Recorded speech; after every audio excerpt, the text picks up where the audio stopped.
there. Good morning, good evening. Hi. Okay, everything's up to date. I made sure to update my graphics driver like right before this. I made sure all my optional updates, everything's updated on my computer, so all should be well. Everything should be up to date, and if anything bad happens, then gosh darn it, that's just gonna add to the scuff luck. Just gotta believe. All's well that ends well. Woohoo!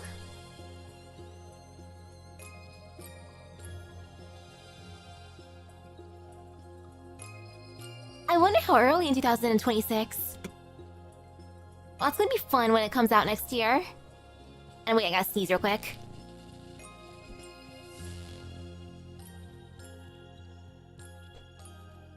Double sneeze. But now I'm good. Sneeze, please.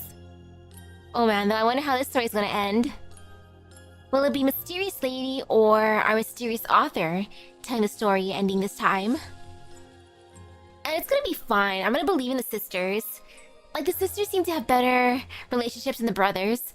For some reason, brothers have, like, the worst relationships in the game. While sisters, it can be strained, but it's not gonna be as bad, I think. Maybe. Like, I could be proven wrong here, but we'll see what happens. But yeah, I'm gonna believe. The prophecy, or not really prophecy, but there shouldn't be a repeat of, the exiled guy and his brother. It should be fine. No fear, no pain. Iblana just wants to have a dance. Death of a romance.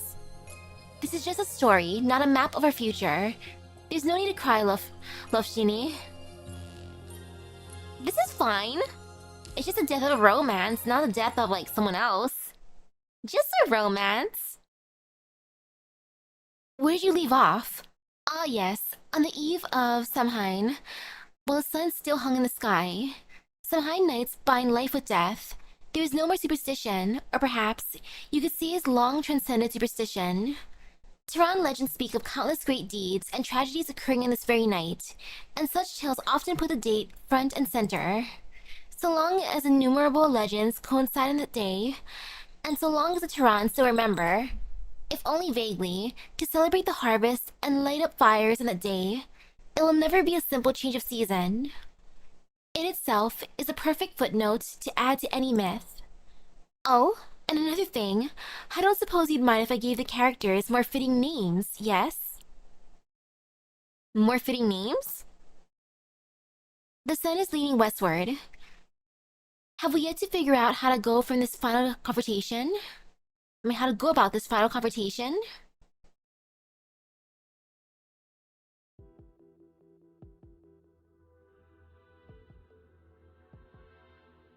And yes, the twin empresses, like, they got along the best.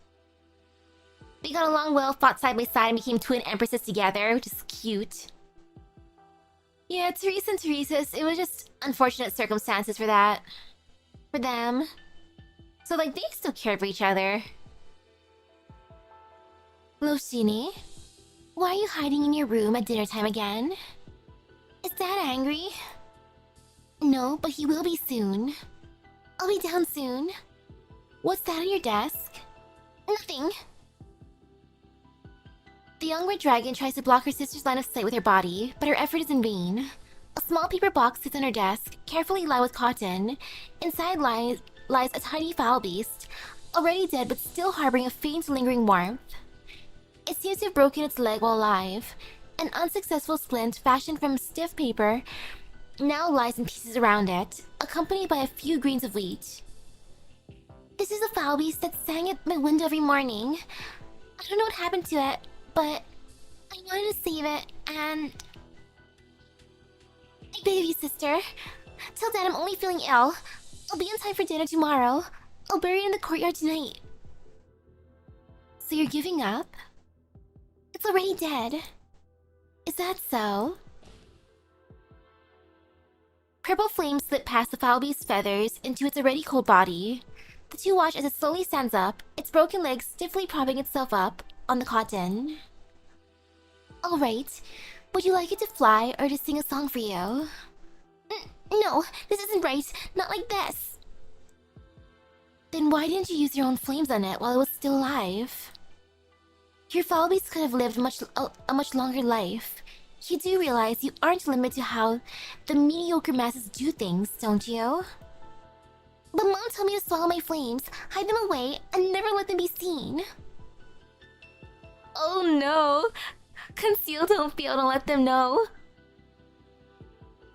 Oh man, she got the Elsa treatment from Frozen. And who would see them in your own room? The young dragon looks away to avoid her sister's eyes, but finds her gaze landing on the Falby standing on its cotton bed instead. Purple fire burns in its eyes, and even the way it tilts its head is a spitting image of her sister.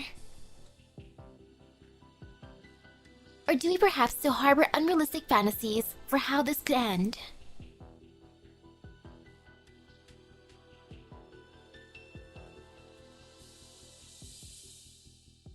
Sister, you're covered in blood.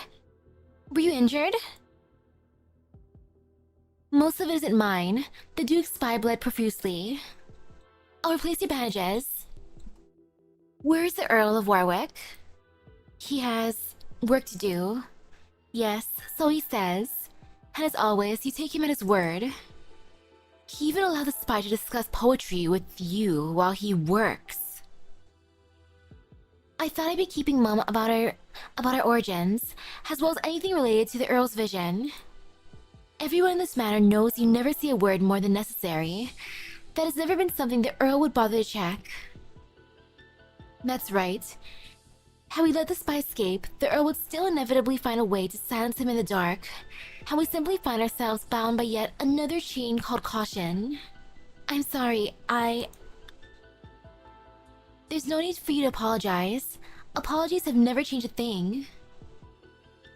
Once packed with guests, the long empty parlor's acoustics now amplify the sound of the bandages being ripped apart, making the atmosphere even heavier. Those poems by that Seamus Williams you've been so into. If you can remember them, why not recite a line or two for me?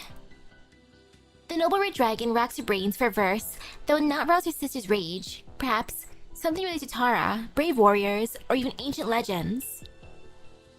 But all she can recall are verses that stand aloof from worldly affairs. The land is but a strange romance, the cause of its end lost to chance ill. I am but a wandering bard, well versed in lore from songs in the woods. She sneaks a peek at her sister's face and sees no change, so she plucks up her courage and continues to recite more lines. Only when she finishes both the entire poem and the new bandage with a delicate knot does she realize that her sister has already fallen asleep, encircled by meter and rhyme. Oh, it's cute. She eepy. Or perhaps...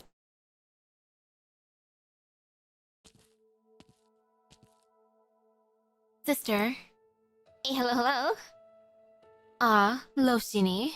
You've kept me waiting. What of your new friends? The wayward wake woman, or perhaps that lively nomad? With your presence, any obstacles preventing you from bringing them along should have easily been reduced to naught. No fear, no pain. And woohoo! They're in the city, but this is a moment to be shared by us alone. Indeed. It's cold out here in the balcony, so let us continue this in the corridor. A replica of where Labrea Thak died in Nasarisi. Why must you cling onto our inglorious history and repeat it? I see you've gained a deeper understanding of the word Tara.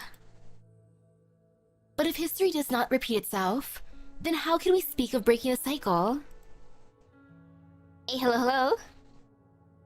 It can be very difficult to tell us apart by appearance. But the moment either of us speaks, it becomes as clear as night and day. Iblana only ever steers the conversation toward her own interests, while Loshini is ever the polite one.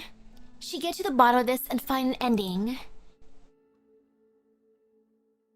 Don't interrupt me, sir. I'm talking about the characters in the story. Oh, so it's Mysterious Woman's turn. I'm sorry, Iblana. No, I'm quite glad. You finally accepted my invitation. To dance? Yes, to dance. I'll dance with you to the end together. However, please tell me first. The last time we met, you said you couldn't afford to wait any longer. What exactly is going on? With the same smile of hers, the older sister stands at the end of the corridor while the younger clutches her hands together and hides in the shadow of a wall lamp, hoping the other party won't notice her heart wavering. Poor thing. She could have concluded this farewell so much sooner. You become frail. The flames of death must have their limits. Spreading them so far would certainly drag you down as fire after fire blooms. Just like La Brea thought back then. Am I right? I see. While the ghost fire might resemble mine, his temperament is closer to yours. It seems he's helped you quite a lot. At first, he only wanted to watch all of Tara burn. He was simply trying to keep it together, just like you. The noble red dragon finally steps out of the shadows, walking forward to support her sister, who seems on the verge of being unable to stand, just like before. Is that so? At last you resemble your younger self, when you knew nothing of flames or fate. The you who tried to shield me. It has truly been a long time, love Jannie. I remember. It was when Mrs. Murphy next door passed away. You didn't like her, but fancied the beautiful bouquet of flowers in her coffin, so you used your flames to change your body's position. I saw scorch marks on the flowers and thought that you'd be scolded, so I told her parents that I was the one who did it. I even fabricated a story of how I opened and closed the coffin. And so you were scolded instead. How could poor Mom and Dad, who couldn't even hide the flames in that family in time, possibly have noticed the faint scorch marks and some flowers? Indeed. Is that why you've always been cowering? Would you blame every decision you've made in life on one unfortunate childhood experience? Huh? So tell me, sister. Tell me there's still time. I'll accompany you out of the citadel and into the square. Have the people return their flames to you. I'll walk through Tara's fields with you and gather the dead you've intentionally or unintentionally awoken with your arts, sending them all to a peaceful rest. I'll recite poems to you while you're weak, until you fall asleep and wake up again. There's still time for all that, yes? I trust you to keep your word. Your noble nature would be appalled at the very thought of breaking a promise. But what you just described, would that truly make you happy? Or would that simply be enough to appease the Lofshini Dublin, who did not even witness her parents' death on that snowy night? Those beautiful fictions. Sister, love, poetry, dreams. Those are all well and good, but it is time for you to wake up. Kill me. If you truly wish to end this chaos, that is the only way. Then, put on the crown, and you shall become me, while I become you. That is the one thing I cannot do. You have time to mull it over once I'm dead. Did you decide not to hesitate anymore, Lofshini? There's been no other choice for us from the moment you came back to see me. The older sister's mouth curls up in an intriguing arc. Come, dance with me. Is this the dance you've been looking forward to all this time? Why can't it be? The younger sister closes her eyes as she points her spear at her older sister, whose body is about to topple over. She grips her weapon with both hands.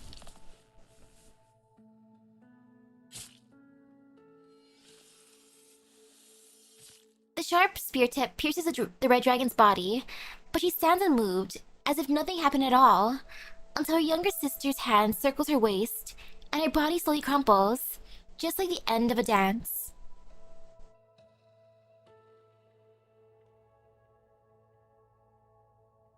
It's just a scratch. It's a little flesh wound.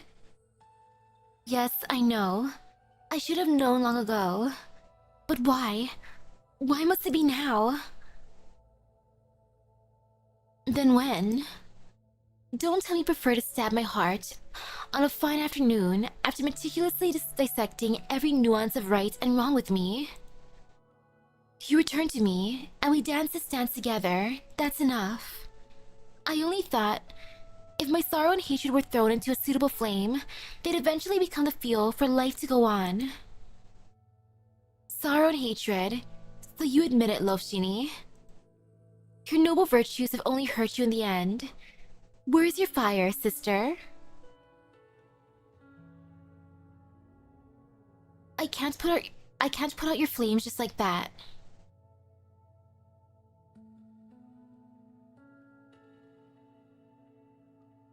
Seeing Iblana being very vulnerable with Lofshini makes you think that there was only one thing that Iblana wants out of Lofshini, an equal.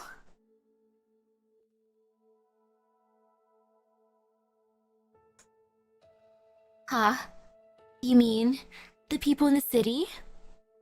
You will die, but not now. Your flames will be extinguished at your funeral, at your fire returning ceremony.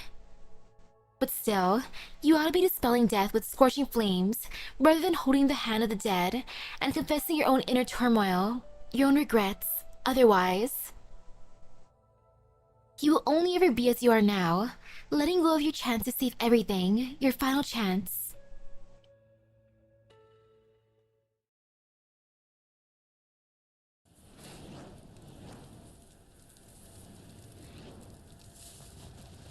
The noble red dragon loosens her grip in shock, and her sister's body drops to the ground, as cold as it was before her heart was pierced.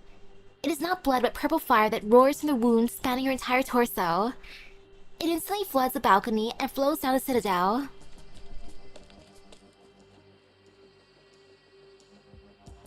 The noble red dragon rushes over to the balcony, but the purple flames of death are even faster.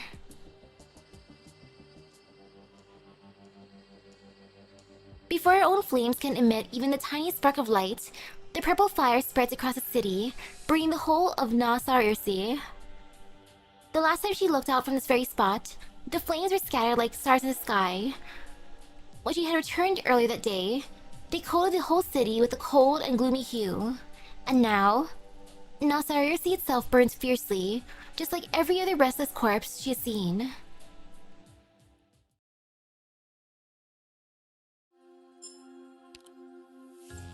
She'll be fine. We can summon her. It's okay. It's just a flesh wound. One who burns a lamp.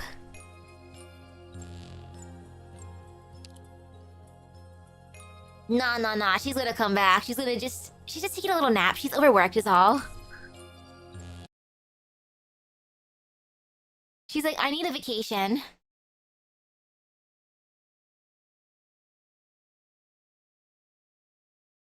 And now darkness. Did I break the game already? Eh?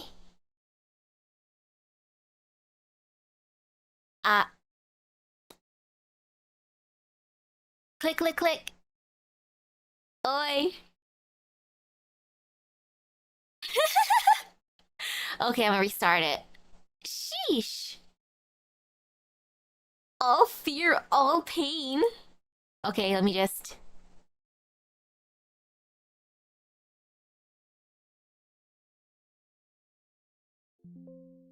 What the heck?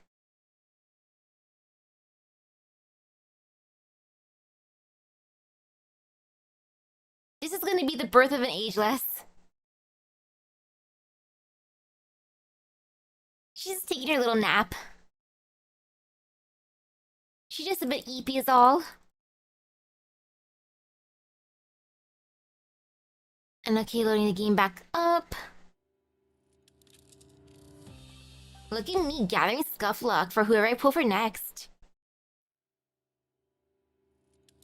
Okay, all good. Game back up. Kind of, sort of.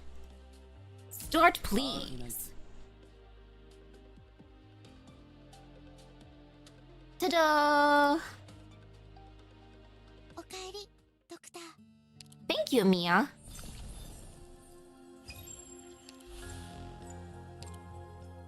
And now EA7, one who burns a lamp. As you wish, Iblana.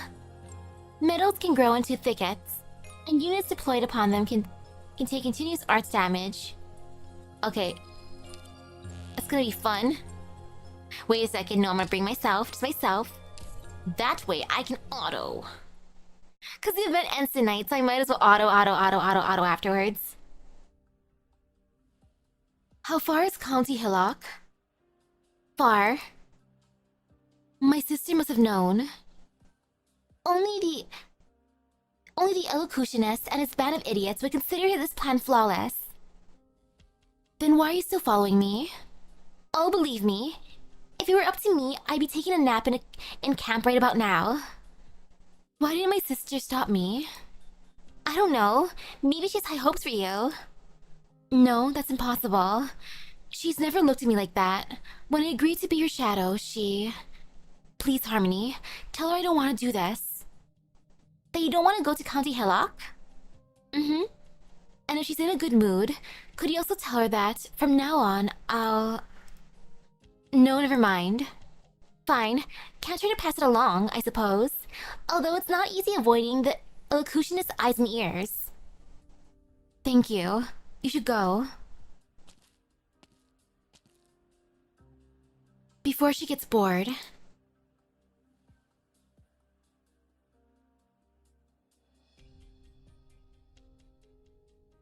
Harmony did not return until after they arrived at County Hillock. She knew what that meant. That night, when cannons roared and crystals bloomed, she lay in the streets of County Hillock, blood draining from her abdomen. She had not been afraid then. Instead, she felt relieved that she would die like any other person. But then she saw those purple flames on a tower not too far away. That was when she felt afraid. Afraid that the flames would overlook her and turn her into another puppet like those in the street. Afraid that the flames would find her and bring her back, forcing her to remain a shadow. She gazed into the fire, trying to find some hint of her future in it, but saw nothing but apathy. That what she feared most had finally happened.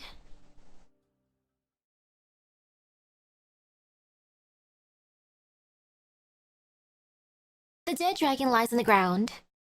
Behind the living dragon, the wayward wake woman suddenly understands it all.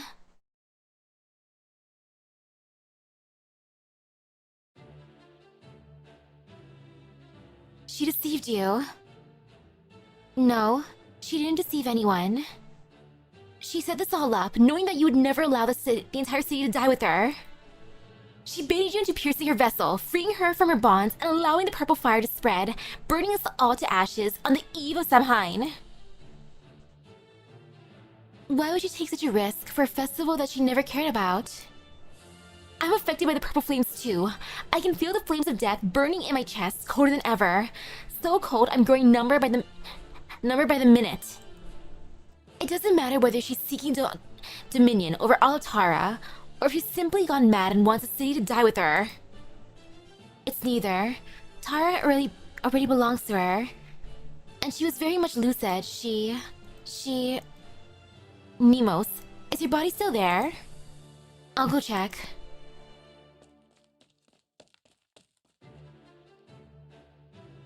If it's not there, yeah, she woke up from a nap.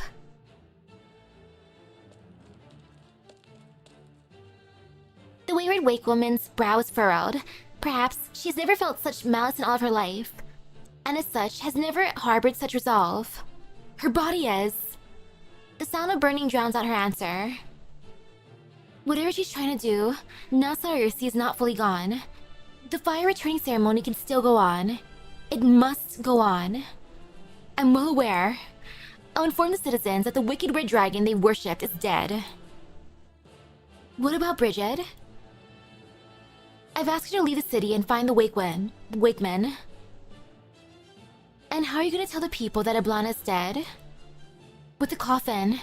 That seems appropriate. Even coffins are in short supply, but she's not some nameless nobody. She deserves one. Is something wrong? No, I'm simply realizing how ugly the path she walked is. The path that even now waves at me invitingly. And it's an invitation I have no choice but to accept. Go, Nemos. I'll buy you some time. You mean from the dark mist? Yes.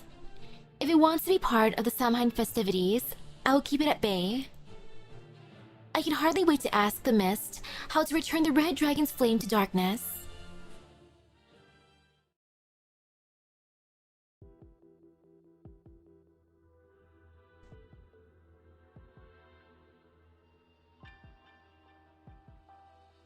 Oh, you think when Love Shini was the shadow? She reminded you of a drifter? Fears her sister because she doesn't understand the death Iblana brings to the time? You think Iblana was fully aware of that?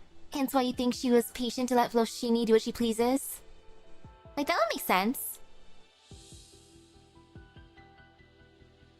I can hardly wait to ask the mist how to return the red dragon's flame to darkness. How do you feel about that line? Now, the ending of the dragon and her reflection is clear enough. The writer stands up with a start. Who are you and what do you want? Only one is to finish a story that you would not. Didn't you say I was the type who liked to piece together the truth? We've gotten so very close to it. This is enough. I'm leaving. If you won't tell me the ending yourself, I suppose it falls on me. Suddenly, someone opened their eyes, causing a surprised reflection to let go of her hand. The dragon fell into the fire, burning bright, and the reflection hid back in the mirror. When the fire subsided, the dragon was gone, and the people were anxious, for they could not find their dragon.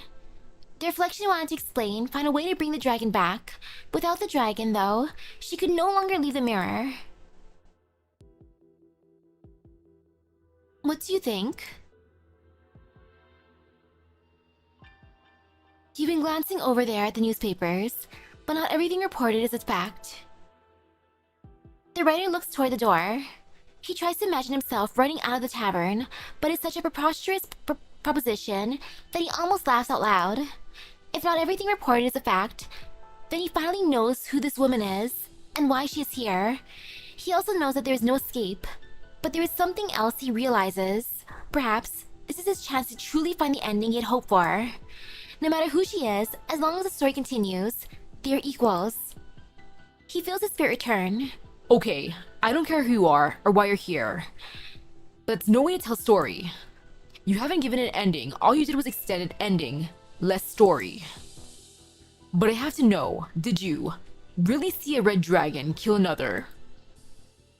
In the same sense that you saw the hero drag a giant metal skeleton to the square, a creative liberty, nothing more. Then what? Then take responsibility for it. So the dragon in the mirror accidentally caused her other self to burn to death in the fire. What next? What did the people do? What about the dragon in the mirror? What about you? Don't you have any ideas of your own? For the first time in a long while, the writer takes out a fountain pen from his pocket, then grabs one of the playing cards on the table. He tries to write something, but the tip of the pen has dried out from disuse. I need time. But if it can be connected, then maybe. Connected? Let me guess. You're talking about the last story that you published? The writer's pen scratches hard against the card. Finally, some ink oozes out of the tip. He is suddenly reminded of the words of Seamus Williams, "May death connect us with all legends." Seamus Williams is dead, but he himself might, if he may be so impertinent, have a chance to be connected with the legends he wrote. He tries to scribble a poem on the card, but the pen leaves only a broken, illegible ink trails. Just maybe. Yes? The writer sits back on the chair, his back even straighter than before. He suddenly feels an urge, the same one he felt after hearing a Seamus Williams poem for the first time. The same feeling that had taken him down this wretched path, which seizes his chest and makes him want to sing, to yell, to create. You may have indeed solved a problem for me. As I said, what I've seen, what I believe, and what I've said all contradict one another. Thanks to you, though, they're finally beginning to converge. How lovely for you. Now, are you ready to start telling the third story? Of course. But I'll need your help. You will need to pick up the narrative whenever I get stuck. This is my story, but it's also yours. It has always been yours. With pleasure. The writer's breathing is rapid, his face red. His fountain pen still refuses to write, so he throws it on the table. Yes, of course. Has he not seen enough of those things already? So what? He's a writer. He will soon find the ending of his story. He was hit with inspiration. I feel kind of bad for him though, because he's like, oh yeah, I'm finally inspired. And then his pen doesn't work. Just oof. Endpoint. Interesting enemy. Literally the endpoint. 18, 19. Okay, over here, done. Okay, no fear, no pain.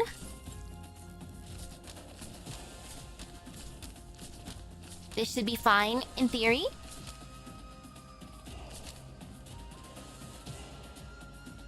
You know what? Mudrock, please save the day. Thank you.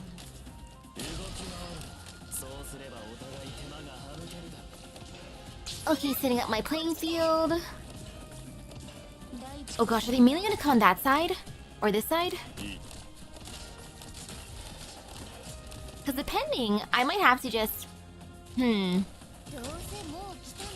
Actually, wait, no fear. All is fine. Wait a second, no. All's not fine, I lied.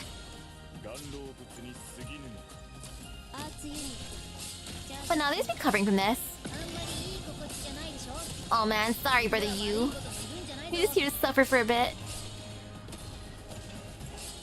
Sorry you.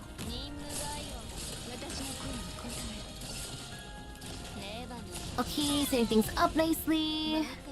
17, 18, 19, 20, 21.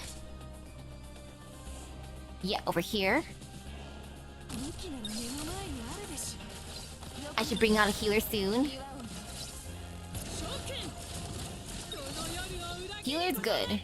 You please. Oh gosh.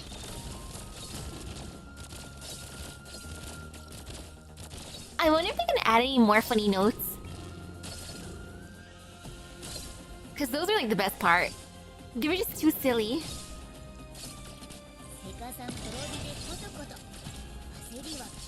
And heck, the sillier the merrier.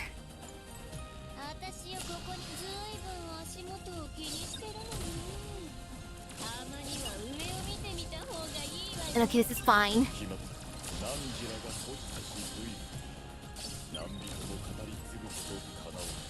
Yep, no fear, no pain. And done. Ta-da!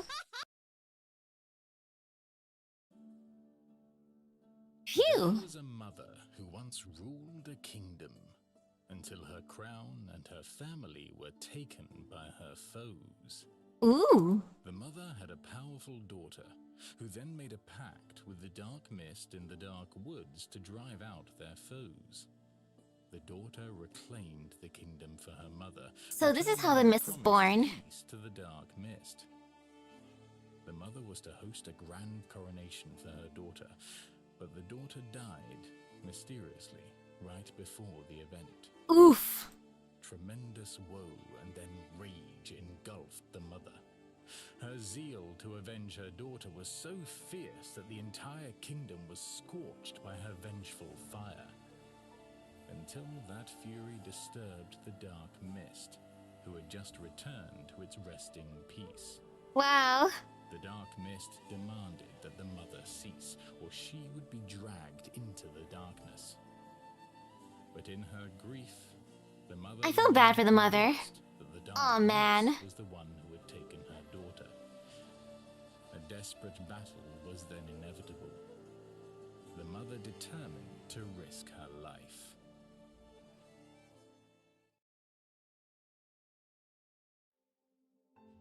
Mother was mothering. Nemos, read. At the city gates, the nomad looks back at the citadel in the distance one last time. She resists the urge to turn tail and flee at the acrid burning smell. She knows what it signifies. She knows that she should do as Nemo said, and leave the city to seek the Wakeman as quickly as possible, regardless of whether Lofshini is successful.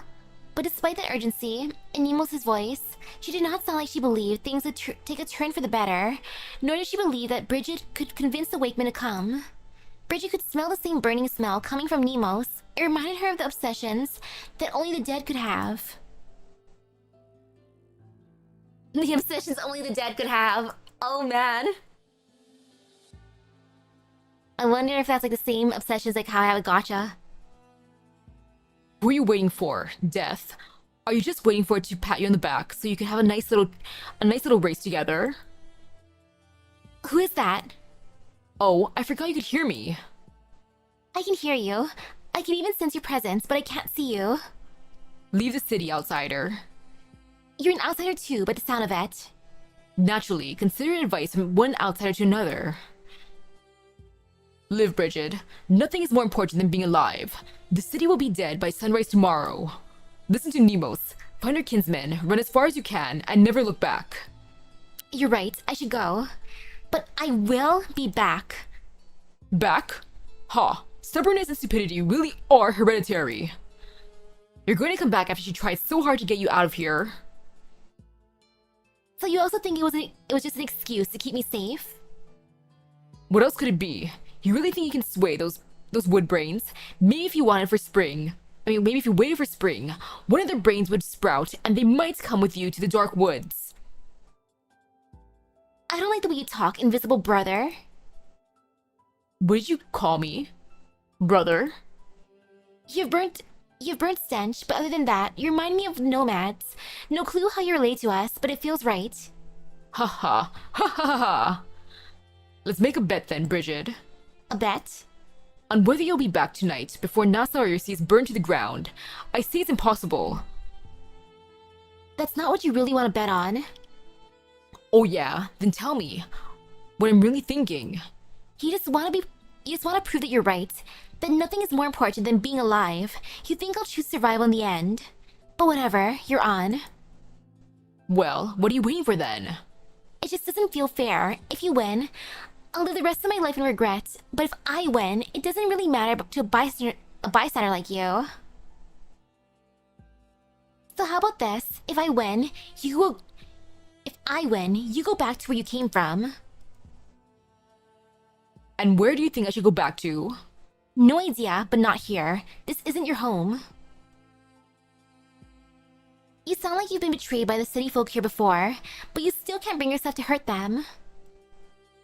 You act like you want to see them reap what they sowed, but didn't sound happy at all when you talked about the city burning to the ground.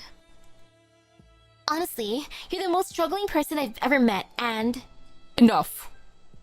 He doesn't like how Bridget was just reading him. He's like, stop it, Bridget! Like, silly, silly Mr. Exiled King. Very well. If you win, I'll return to where I belong. But just coming back here to die won't cut it. What else do you need me to do then? Deliver a message to those wood brains outside the city. Tell them. Ancient Tenge. It's been 600 years. Nobody's blaming you anymore. Go do your jobs. Oh, and one more thing. Ancient Tenge. Ancient Tenge, expletive. You stupid wood brains. What? Exiled King! What are you making Bridget say? Like, dang. The little mini Bridget just running away. Arranged to deliver the message. Ah, yes, the important message. The most important message. I beep! You stupid wood brains. What?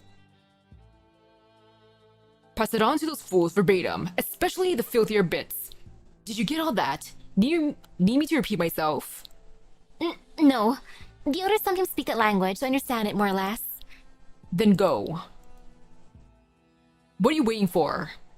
Was all that just so you could tell me this? Just get moving already. The golden-haired nomad takes a deep breath and runs away from the city. Her ancestor, whose figure she's never saw, stands in place, unmoving. But stubbornness and stupidity really are hereditary.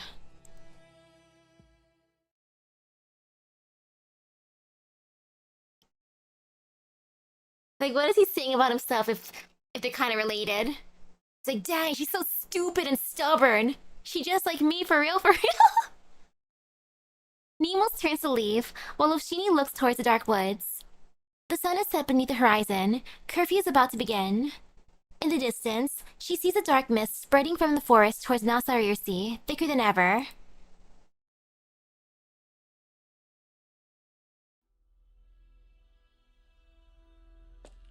This'll be fine.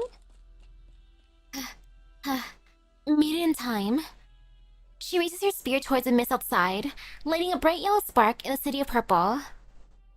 As though receiving some kind of message, the mist slowly rises until it is level with the flame at the tip of her spear. Yes, come here. What is warm and bright, but there's still life. Yes, over here. What?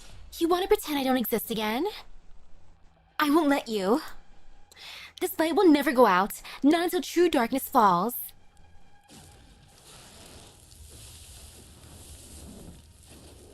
Attracted by the flame in her hand, yet unable to approach, the mist begins to flow through the streets.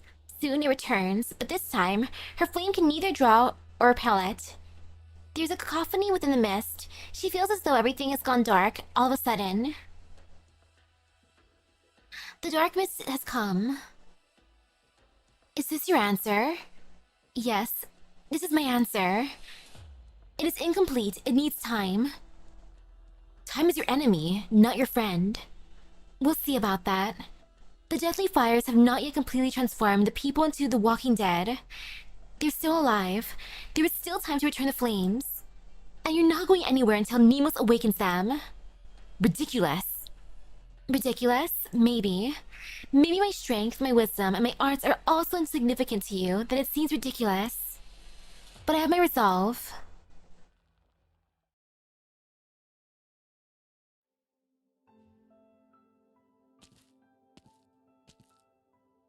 Nemo strikes a coffin through the corridor. The red dragon's remains do not burn. They simply lie there quietly. This is how death should be, but Nemo seems to hear an ethereal voice laughing in her ear. Without hesitation, the wayward wake woman lifts the limp body and tosses it into the coffin. This coffin, Red Dragon, is your final resting place.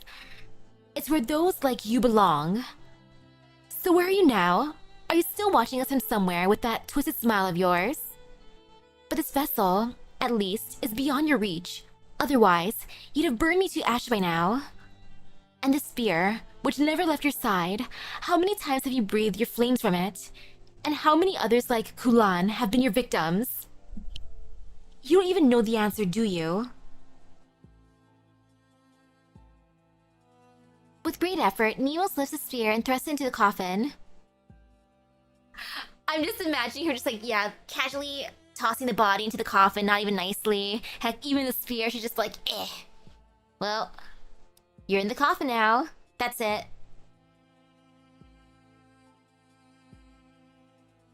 Iblana made a deal with dusk. Or wait, no. Iblana made a deal with the dark mist. You like to imagine the dark mist is so confused. The last I saw the red dragon, she was like, cool. And the next time we saw the red dragon, like, nope. Since you're twins, oh yeah, I must be confused. With great effort, Nemos lifts a spear and thrusts it into the coffin. Flames from the tip engulf the coffin in an instant, spreading along the rope, connecting it to Nemos and merging it with a purple fire on her. A deathly cold runs through Nemos' body, but she could hardly feel temperature at this point. You're mine now. I'll finish what Kulan started. Let's go. To those lowly, despicable places that suffered from the war you stole victory in. You'll be seen by all. Your death will be seen by all. They will know that you are dead, that the proud, imperious Red Dragon is dead. Here lies Iblana Dublin, in this coffin covered in freezing flames. But what will they do then? I pray that your death will wake them up, of course, as Lofshini hoped. That they'll know that the era you represented is over, that now Saryusi will escape this calamity. The Tara need not celebrate its rebirth from the death of a city. But, your fire must have gotten to my head, Dragon. Why is it that I suddenly feel like the other ending, where it all ends in destruction, isn't so bad?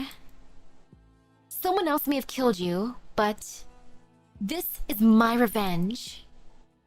The coffin remains silent, and Nemos no longer speaks. Silent, delirious, and determined, she drags the burning coffin down the stairs, making a point to let it hit each step on the way down. Oh yeah, this is her revenge. She's like, I hope you can feel this, Iblana. Bump, bump, bump, bump, bump, bump, bump. It sounds like the withered mockery of the dead. Just wow. Tosses her casually into the coffin, tosses her spear into the coffin, and slowly pushes her down the stairs. And now for EA8. At the end of the night, await the deluge, and when the sun rises, we shall have suppressed both life and death.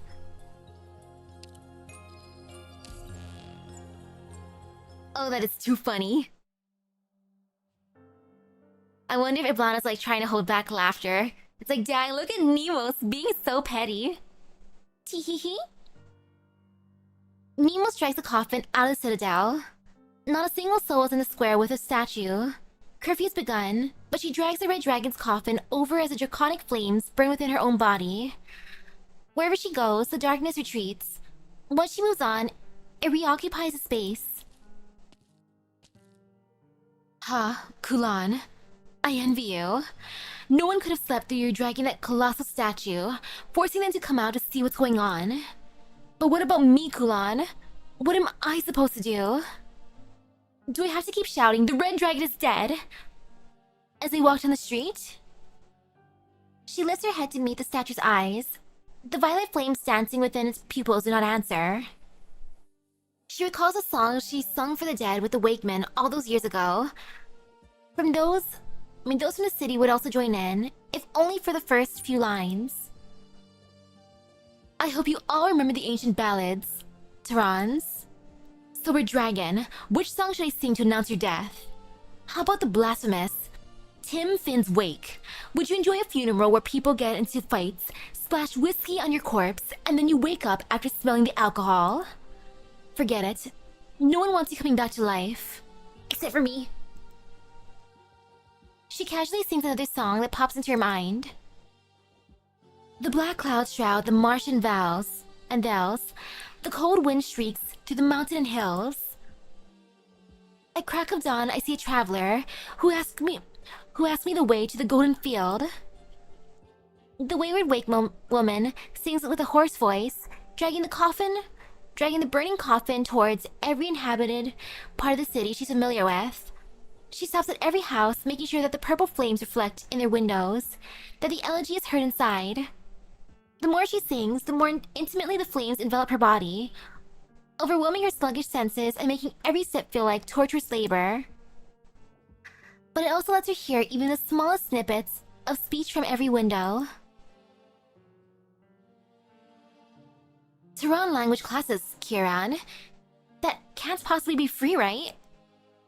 At that price, well, it's doable as long as we cut down on the wine.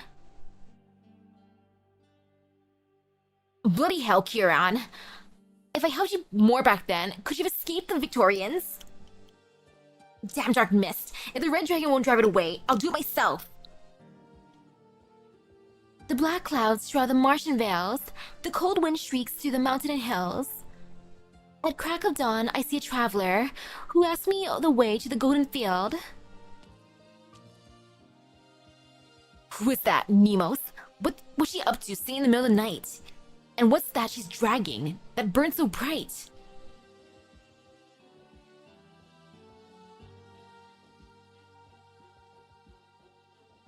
Darling, even if you want to help the Tehran cause, surely you didn't have to join the army?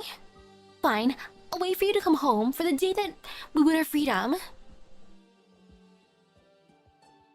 Finally, some quiet. Going on and on about how your hand hurts when your whole arm's already gone. It's not like screaming about it's going to get you any medicine. If it was going to be like this, I wish you'd never come home. I'd rather spend my whole life missing you. I said to him, poor chap, even I don't know how far you have to go. But if you wish, I'll go with you for a bit, towards the golden field. Isn't this a funeral song? Those purple flames. Who's in mourning?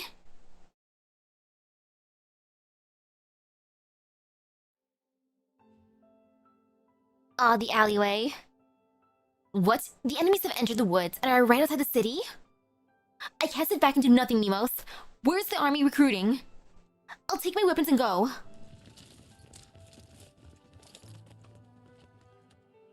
There's neither light nor any voice behind this window. Turn right and pass by the palace. Cross the river of fine wine. I'll share a cup by the riverside before we return to the Golden Field Road.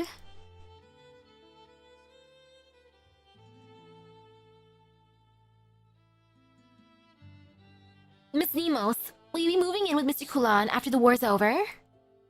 Aw, I was hoping there'd be someone other than me to cook for him. Okay, that would have been kind of cute if they all lived together. They could have been a happy little family. Perhaps the most important thing to do before Her Highness returns is to repair the workshop door. Sniffle.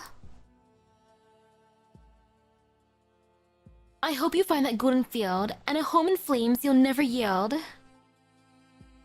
I'm sure you won't hesitate then, and complete your trip to the golden field. And off she goes. A wake woman on the brink of death. Who does she think she's going to rouse with those songs?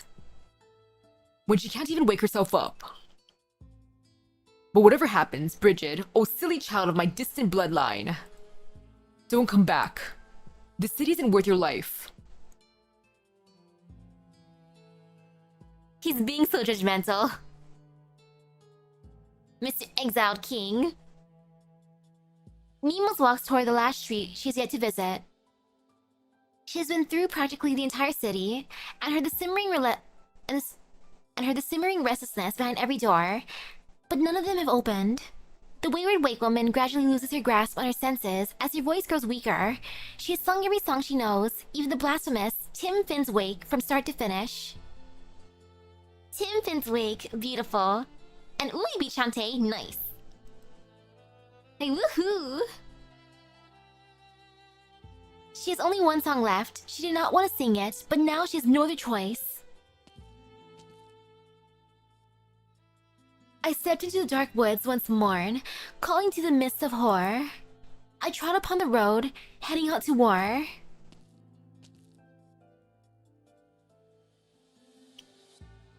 Ooh, 2 more games left, nice. Hopefully they're all gonna be fun. Nemos. Emma. I almost couldn't recognize you. You're... still... I'm not doing good, Nemos. I'll be dead soon. I just want to lie in bed and stop breathing. My joints hurt and my throat's burning. I'm even seeing people who aren't with us anymore. But I heard your song and saw the coffin. I'm on death's door already, so I figured why not come and see. Where's the dark mist? Maybe in the forest, maybe in the city, maybe right behind us. I don't know, and I don't care. I don't care either. One question, Nemos. I need you to answer it before I can die in peace. Ragged breathing, inside that coffin. Is it truly a red dragon? Emma stands on her front porch, staggering, as if ready to collapse at any moment, into a pile of kindling to burn in despair and return to dust. I put her in the coffin myself. Why did she die? Who killed her? Who? Emma's feeble but angry voice echoes down the empty streets. Who? Who? Who? The echoes linger. Nemos turns around to look. The streets are still empty, but she knows where the echoes are coming from. Behind every closed door is a pair of bloodshot eyes hidden away, just like the ones on Emma's face. Nemos turns again to look towards the towering citadel, where nothing remains within. You guys still want revenge? That's right. As long as we can move, we can avenge the Red Dragon. Welp. Welp. I just oof. Nemos turns away in despair. She stops singing her songs and merely hauls the coffin step by step towards the square. Wait, Nemos, wait. The exiled King Nemo sees Iblan as evil incarnate, as a typical red dragon.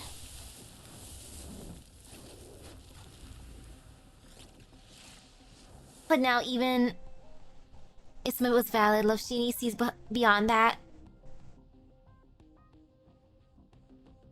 Well, they're sisters, so of course Loshini's gonna care for her sister. How many times must I repeat myself, Mist? Iblana is dead. I killed her with my own hands. Her body lies in the coffin Nemo's is now dragging through the city. The people must know she's dead and return her violet flames to her. And return her violet flames so that their bodies will no longer burn.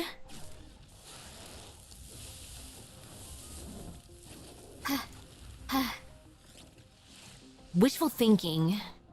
She did not give those flames, she merely started the fire. Everything the Red Dragon promised will be lost because of you.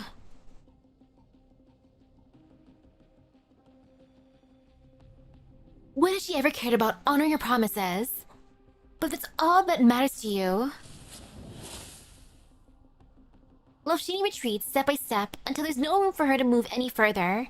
Only then does a fierce flame burst from her spear tip, melting the coldly lit vegetation. Know that the only Red Dragon stands before you. Whatever she's promised you, the only way you'll get it is through me. Do you hear the doors opening in the distance? You must have. Nemo's aside. The first resident to break curfew has already opened their door. So for their sake, as well as the hundreds more who will take to the very same streets, you must remain here.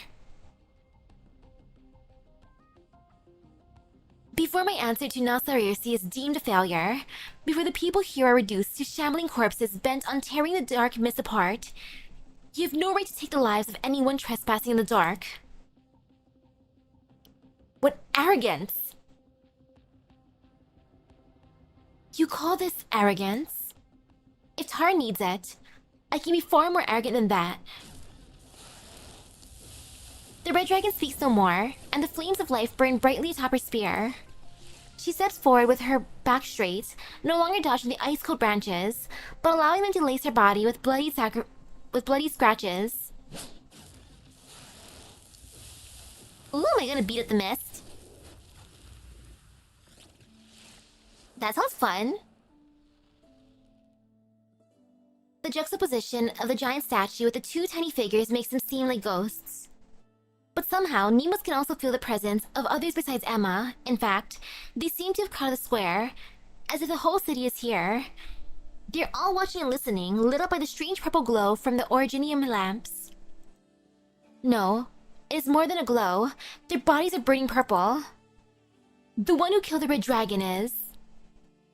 Nemo knows they haven't changed a bit. They're still waiting for her to utter a name they can curse and then destroy.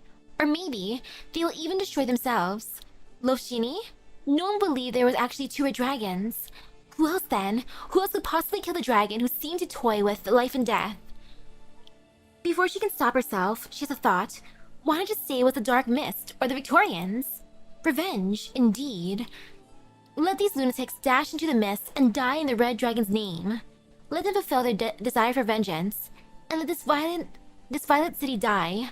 It was born in disgrace, let it die in madness. Yes, die. Let everyone who stayed perish, just like those who left and went into the dark mist. I stepped into the dark woods one morn, calling for mists of horror. Nemo's turns to look at the colossal dragon skeleton sculpture, and recalls that recent evening, awash with confusion and sorrow. What was he thinking? The man who dragged the statue into the square. What song was he singing in his heart? Was it the song that they taught... Was it the song that they taught Theo when they rescued him? What feels like centuries ago? At this moment, the last bit of her sanity snatches an answer from the fiery clutches of her rage. The answer that has been fluttering around since the very beginning of the story. The answer to the Red Dragon, to the sisters, to the mirror and reflection, and to the flames of life and death. Chokes back tears. Kulan. If it wasn't you to throw his life away protecting these people, the one who killed the Red Dragon is no other than the Red Dragon. It was herself. The woman before Nemo stares at her blankly, as if she did not hear her words. Straining her entire being, Nemo yells at the whole city. The red dragon killed herself! She never intended to light the flames within your bodies, but she did not want you to burn into cinders, so she offered her own life instead. To protect you from death. And yet... Must you exact a fruitless revenge? Must you destroy everything she gave her life for? The city falls silent as purple flames flicker, leaving only the dark mist lingering restlessly at the gates, as if waiting for its hesitant prey to step into its domain. You're saying... she killed herself, so we wouldn't exact revenge? Then, what do we do now? The onslaught of questions from the residents sends Nemo's head spinning. They're like, no revenge? Huh? Bloodshot eyes that did not shut from news of the death, instead ask your questions. Grinding teeth that did not relax from news of the death, instead ask your questions. Clenched fists that did not open from the news of death, instead ask your questions. Silence, tension, confusion. The revenge was rejected, overruled by the red dragon, so where should their sorrow go now? Niels, my unborn child, the red dragon, someone tell me! Emma? If even revenge is out of my hands, then what else can I do? I have nothing else. The war took everything from me. How am I supposed to live on? Tell me, Niels. Tell me, Red Dragon. Anyone, just tell me quickly. How am I supposed to live on? Or should I go to you instead? Emma, no! Isn't this the only path left for me? I stepped into the dark woods one morn, calling to the mists of horror. Niels, is that you? Are you finally back?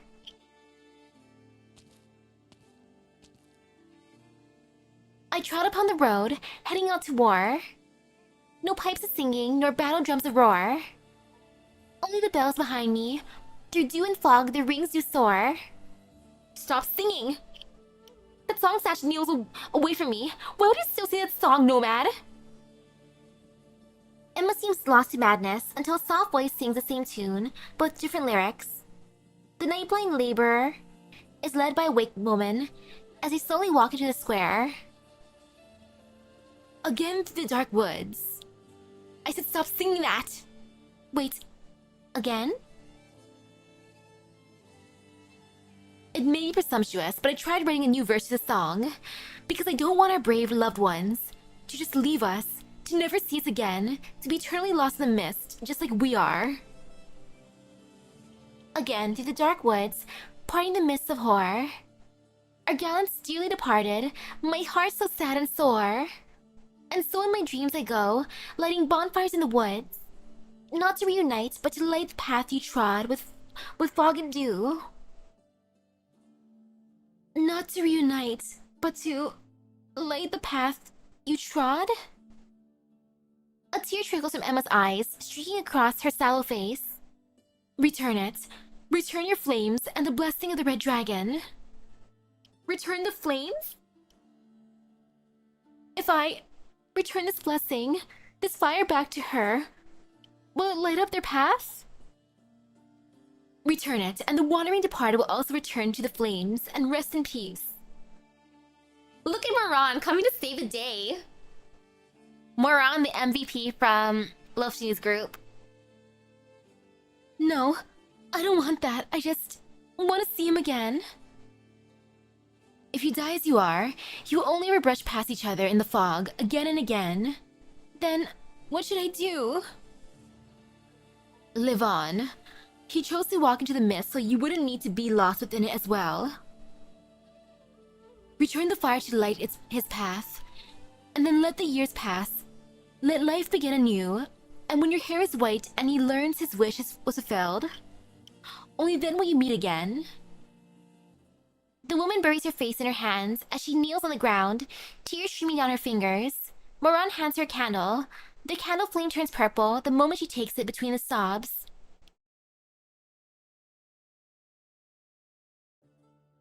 Thanks, Veron. The wakemen and the refugees slowly sing their way through the city, like a tiny stream left behind after a night of rain. It is by no means a clear stream, nor a turbulent one. It is a miserable, muddy trickle flowing down centuries of painful history, carrying dust and blood, and about to run dry. But it is this murky bitterness that reveals the city's true self in the gloomy night. Nights of falling asleep, grouping old photos, mornings awakened by phantom pain from amputated limbs.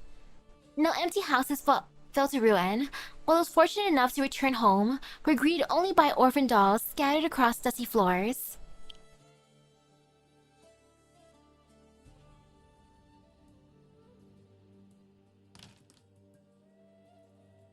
The doors are opening? They are. People flood into the streets like a burst dam, pouring into the square. Some leave their homes with candles in hand, while many more follow Emma's lead and take one from the wake woman. The flames still burn purple, but seem to have softened and bear a bit of warmth. Finally. Place the red dragon's coffin at the statue base, Nemos. It seems now Saoirse will witness a grand fire returning ceremony tonight. You should be the first, Nemos. Me? But this is her funeral, so... Are you sure? It is more than just hers, is it not? The wake woman looks around, trying to pinpoint the shadow of a stranger. But even if the ghost wasn't trying to hide from her, she has no way of hearing the long overdue words of forgiveness from his mouth. Now we're even, Woodbrains. Nemo takes a candle from the wake woman and bows before the burning coffin beneath the dragon statue. Rest in peace. She deliberately neglects to mention the name of the departed. She places the candle before the coffin, no longer able to stop her tears from crashing into the flames. I love that though. She's just like, no matter what, I'm still gonna be petty. Rest in peace, you. I'm not gonna say your name. Violet fire instantly rises up into the sky, spreading from the coffin to the entire statue. The entire sculpture is set ablaze.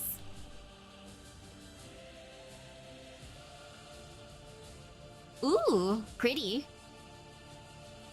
The crowd place their candles down beside the statue and return the purple flames to the one who granted them their hue.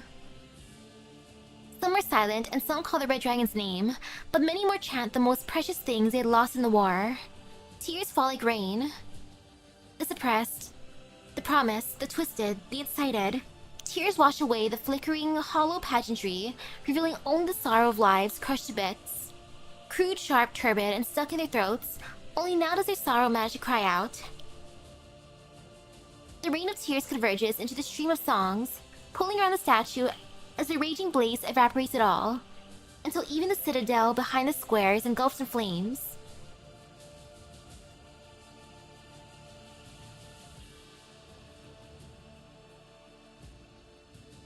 As I said, this is my answer.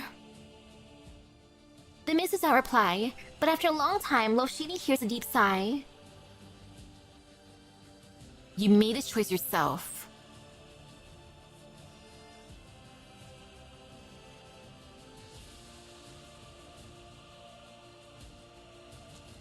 Ta-da! The dark mist dissipates like awakening from a dream, and Loshini sees real black clouds above her. She heads towards the square. She goes to return the fire to the dead.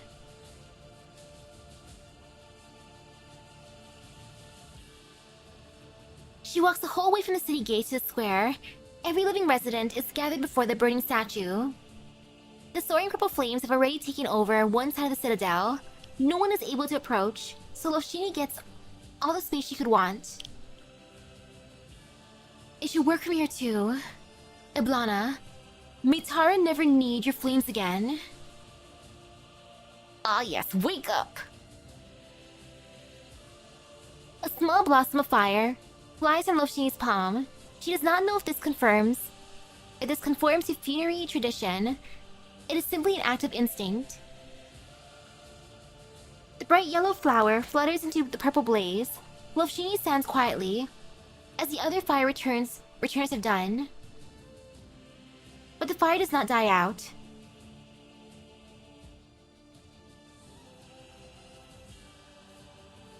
The purple fire still lights up half the sky until everyone has returned their flames, though the originium lamps in their waists remain an ice-cold violet. Lofshini finally realizes that at some point, the giant dragon, still aflame, has stopped right before her. She meets its eyes. Iblana's eyes. Still not giving up, Iblana? Very well then. I'll play along with you. One last time. Lofshini's spear tip flares up as a giant dragon flaps its wings and charges towards her. Ah yes, the final dance. I wonder if it's fun controlling the statue. I feel like it must be satisfying.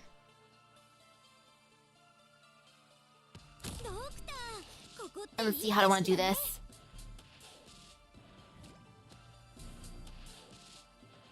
I'm just debating what placement I want to do. So this should be fine.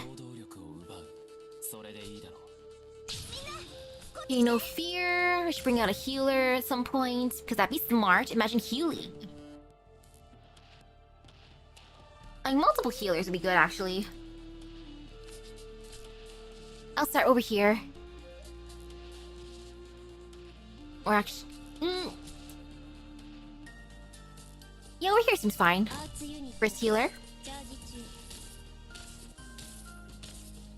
And then over... here? Why not? Now... boop. This is good so far, I think.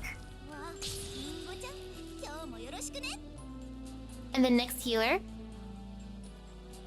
Right over here. All flames returned. Cute, look at how purple it is.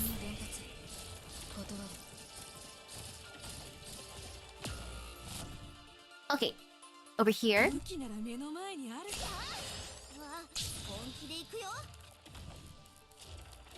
Oh, look at it trying to do a thing. So precious. And actually, that kind of hurts. I don't like that. Never mind about preciousness.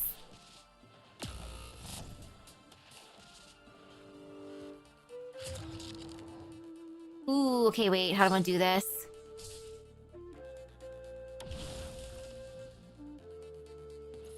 Well, crossing that wall, at the very least, is gonna... He'll give 2 of them the thing. Yeah, 2 of them should be fine.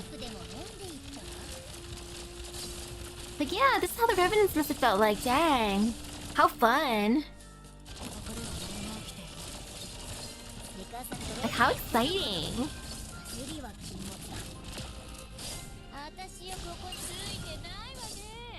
And now flames of passion. Okay, she's about to revive. That's gonna be fun. Wait. Oh, Lizadelle, no! I'm still thinking who I want my free 4-star. She'd probably be someone that I don't have. A smart person.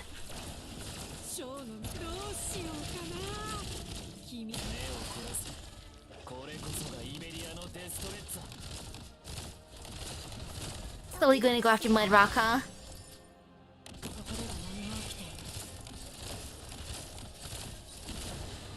Okay, got her.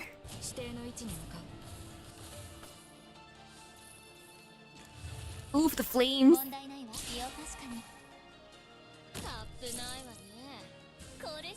we got the dinosaur.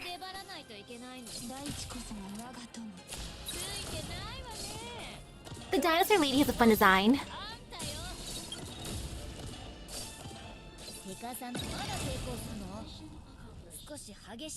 Ta-da! And got Gawain. Your Highness, the Stingrays just sent word that the Elocutionist and the rest have taken Lofshini. They're on their way to County Hillock. I see. He only sent news after our troops left the leader. after our troops left and the leader had already set out for the county hillock. He seemed to want to avoid offending the elocutionist and his group, but also to avoid accusations of concealing information. What should we do with them? Dublin has never needed him to be our eyes. No one is counting on him. No one is counting on him for this. My utmost apologies. I take full responsibility. I assumed they were heading towards County Hillock on orders. Had never imagined they'd dare to take Lofshini. But they haven't gotten far, so we can still catch up if we set off now. Your Highness, I bring news from your sister. She hopes you can curb the elocutionist and his men from acting rashly and bring her back. She said that herself. That's right. I'll mobilize the troops at once. Hold on. Your Highness, we should stop them as soon as possible. Also, I don't want to go to County Hillock. Straight from the dragon's mouth. If that is truly your desire, then she ought to realize it with her own hands. It'll be no difficult task with her flames. Has she not already sentenced quite a few to death in the name of the leader? Tell her this. If that is what she wants, she can do it herself. No, there's no need for even that. Your Highness, if I may be so bold, she is your... my sister?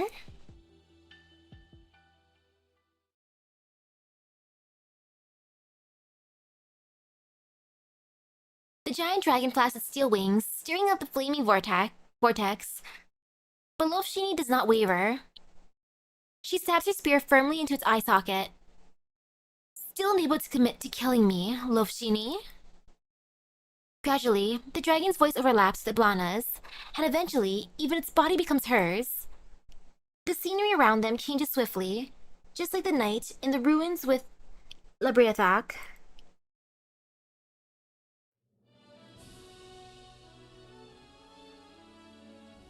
Welcome back, Iblana. I just don't know. What exactly do you want? You deceived me and lied to so many, all for what? For the sake to be buried alongside you? To become the next legendary King Gale? I never lied to you. And why should I believe you now? What exactly is Nasariosi to you? What about Tara? I had always believed that we share the same dream, so why do they seem completely different now? Or will dreams eventually become a card for you to play in your mad pursuit of power? One that you'll inevitably grow bored of, just like Lofshini back in County Hillock. County Hillock? I saw no desire to return to me in your eyes back then. Only relief. Was I mistaken? Though I was truly sick of it back in County Hillock. With my flames, I can mold anything I want into any shape I want. Everything except my reflection in the mirror. No matter how large a blaze I stoked, she wouldn't change one bit. Because you've never burned her directly. Because I've never burned you directly. I've only ever waited. I've always been waiting for you to give me an answer. An answer?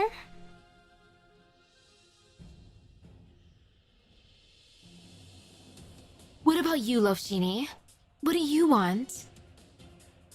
Yes, it's good that your blood and your upbringing have you carry yourself high. But if you want for nothing, then what sort of position am I meant to leave by my side for you? Go on. This is your wish on a snowy night. I'll let you aspire as grand as you want.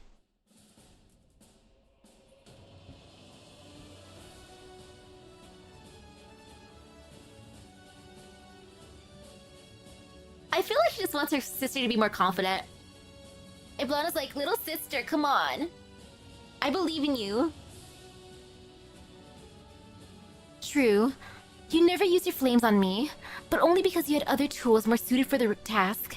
Fear, duty, guilt, sympathy. Also, it is pretty sweet how she never did actually burn her sister. She was just patient all these years. You've never asked me directly to change, but you've done so indirectly countless of times. So all my attempts to guide you were useless, yet my apathy bore fruit? How terribly ironic. Whatever the case, you finally returned to your own will. May you finally return of your own will, ready to embrace a real life. That is enough. Conspiracies, lust for power, war. Is that what you call real life? Is it not? Stories, poems, legends. Do you think those are enough to constitute a life worthy of you or I? I know. I've always been ashamed of myself. Even now I hate myself for not sharing your suffering. I was the one who left, forcing you to shoulder it all on your own, letting them mold you into who you are now. No, Loshini. Recently, I've been wondering if you're just as arrogant as I am. The only difference is that my arrogance is directed at the land, while yours is solely focused on me. While yours is focused solely on me. What? Conspiracies, lust for power, war. Why do you assume those are what shaped me? They've never changed me. They simply happened to take on a form I was able to wield with ease, nothing more. The tiniest bit of power can decide whether one lives or dies. Even more power can decide the fate of armies. An overwhelming amount can decide the rise and fall of nations. But power comes to an end. The poets have always known this, and I think you do too. Am I wrong, Loshini? Death mocks all equally, preparing a predestined end for those who crave power, ruthlessly snatching away everything they spent their whole lives chasing. So if you knew your path would come to naught, why do you still? Iblana backs away as a giant steel-forged dragon follows suit. Is it escaping or trying to hide? Loshini subconsciously eases her fire, but the next moment bites down on her lip and abruptly increases her strength, pushing Iblana forward. Very good. At least, you've learned the most fundamental thing required for a life without me. Cruelty? Determination. If you decided that this path is your life, then step forward and never look back. You should be telling that to the people of Nasarirsi. Let me finish. Death mocks all equally, yet I shall mock death. So bless me, dear sister. For I am finally about to embark on a grand adventure. Iblana retreats again and again, the smile on her face fainter than ever. The sensation in Loshini's arms of piercing through steel gradually lessens, until it feels as smooth as a stoke through a body, then as hollow as running a spear through flame.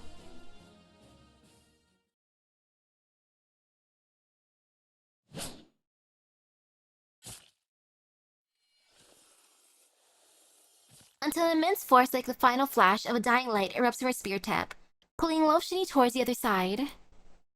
Ice-cold flames wrap around her body, and she suddenly realizes that she now stands at the entrance of the Citadel, on Red Dragon Square, right in the middle of the fire returning right. Or perhaps, the dragon skeleton she is currently entangled with merely returned to its original position, and took the chance to pull her, with her firm grip on her spear, into the core of the funeral flames. Do you still wish to get away from me, Loshini?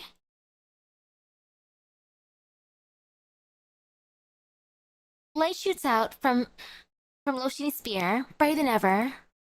In a flash, she feels a burning sensation as painful as her internal organs rupturing repeatedly.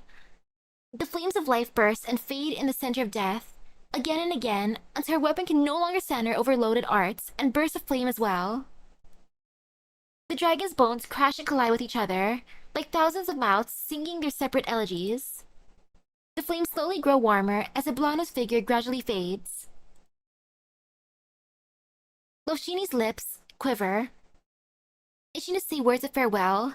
In her heart, she scans every book she has read, yet is unable to recall an appropriate line.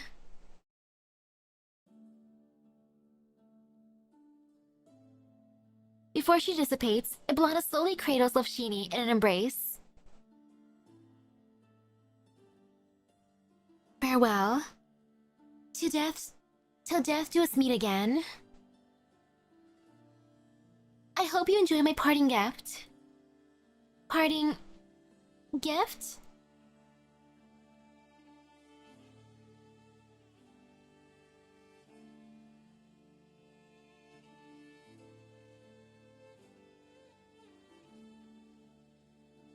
Gift?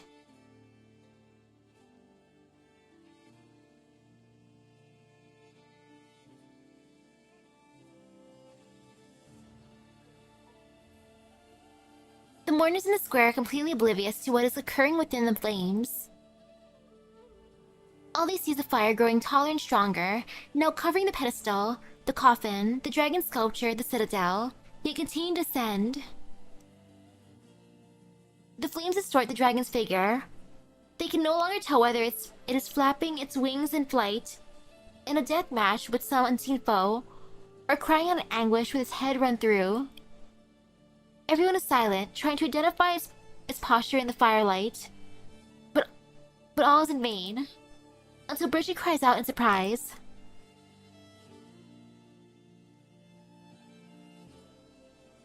The fire changed color! The fire changed color.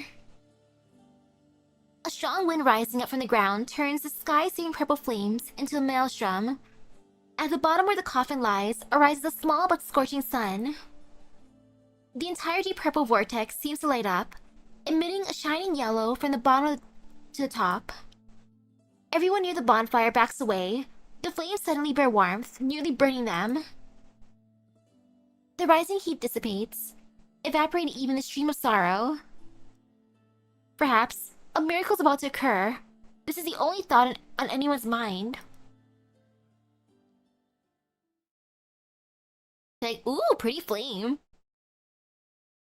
A miracle, one I have no choice but to accept for Tara. Is the parting gift you prepared for me? Is this the parting gift you prepared for me, sister? Iblana is undeniably dead. She cannot answer. Lovshini tries to recall their hug. Expectations met, a pinch of warmth, and cold calculation. What were the proportions of each in that embrace? Or maybe, all those things were inseparable to Iblana. You're right, Iblana. If this was your ultimate goal, if you insist on laying this blood-stained crown atop my head, then yes. Salon Baily. Until death, we shan't meet again.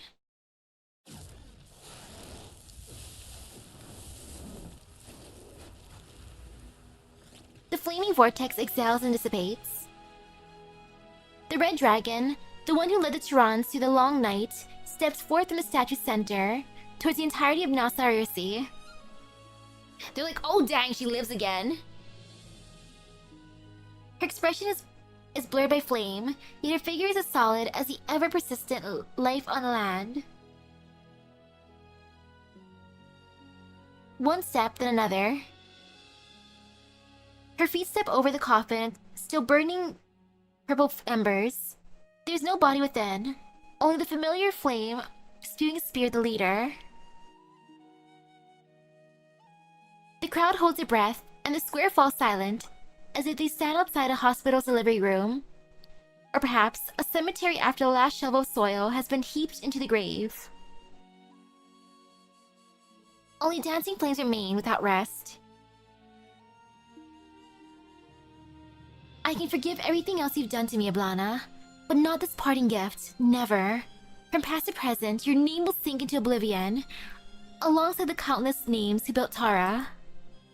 The only red dragon of Tara will be Lovshini Dublin. I have returned. The red dragon who led you in the fight against Victoria, in the fight for independence and freedom. Lovshini Dublin is back from the abyss of death. I died to quench the flames upon you all, but the rain of tears you shed for me extinguished that fire. Allow me to return from the abyss. This time, though, I will not drive you to your deaths. Our grand undertaking is complete.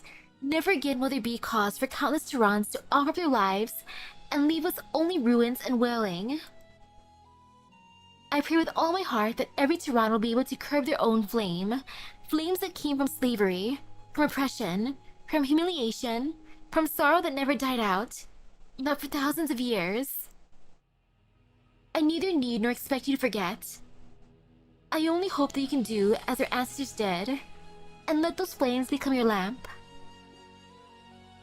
A lamp that first warms yourself, and then illuminates the path for us all, so we can truly laugh, sing, and live in our homeland. A bright yet gentle light.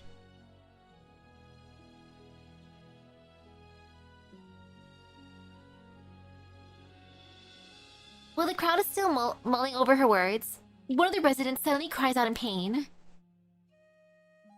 Ah, why is the burn on my hand suddenly hurting? Wait, the colors of all of our lamps. All of your lamps. Even my own change colors. These are the lights of the Red Dragon. These are the lights the Red Dragon hopes you will carry to warm yourselves. Purple fire belongs only to the dead, yet we unwillingly let our own flames be dyed its color through overwhelming death and loss.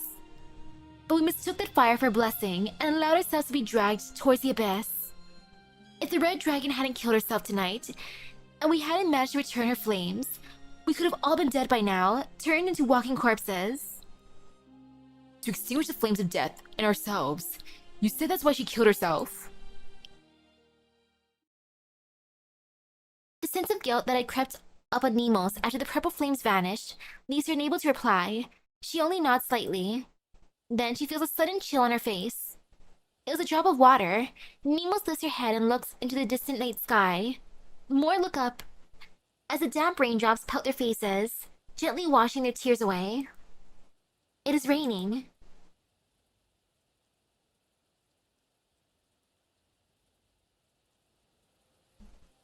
What a night. On Samhain's Eve, the rain falls, heavier and heavier, but the crowd still remains in the square. They wish to thank the Red Dragon for returning their lives, for separating life from death. But the dragon tells everyone she will remain here until everyone returns home to rest. So the people gradually disperse, and eventually even the wakemen and refugees bid goodbye to the dragon. They worry that some of the dead, who have not returned to their fire yet, will gather around the ruins, although that worry is unfounded. By the time the sun rises, no longer will there be any wandering dead on Tehran soil. Amidst sobs, Nemo bids goodbye to the dragon as well. The next day, she'll wake up early to collect bricks from all over town to make a new door for Kulan's workshop. The huge square empties out, leaving only a red dragon and a nomad.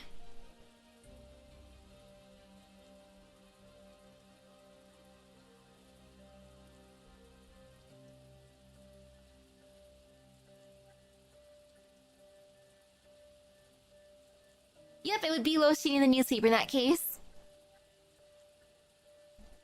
Where are you off to next, Bridget? Not sure. Not sure there's anywhere to go, really. All I've ever done is pass on messages or report on coming catastrophes. I think they replaced my job, though. What are they called again? Catastrophe messengers? They've been less and less of us nomads anyhow, so I guess I'm glad someone will carry on the work at least. You should try contacting Rhodes Island. What's that? A pharmaceutical company. They're good people. You'll have to look for their headquarters. It's a land ship. I'll write them a letter tomorrow, and I was hoping you could deliver it for me. I think you'll like the place.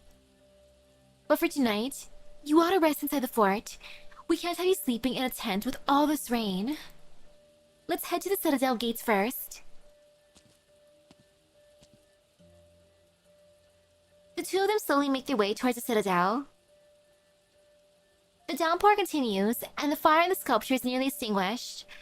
Only a faint flame of indistinct color flickers in the dragon's eye sockets. They suddenly hear a voice from behind. Stubbornness and stupidity really are hereditary, I'm telling you. How can someone forget their own bet? Is there someone still in the square? It's an invisible brother of mine. He made a bet with me. Invisible? Don't turn around, Loshini. He's a wee bit awkward, that one. No fan of being seen, I'm sure.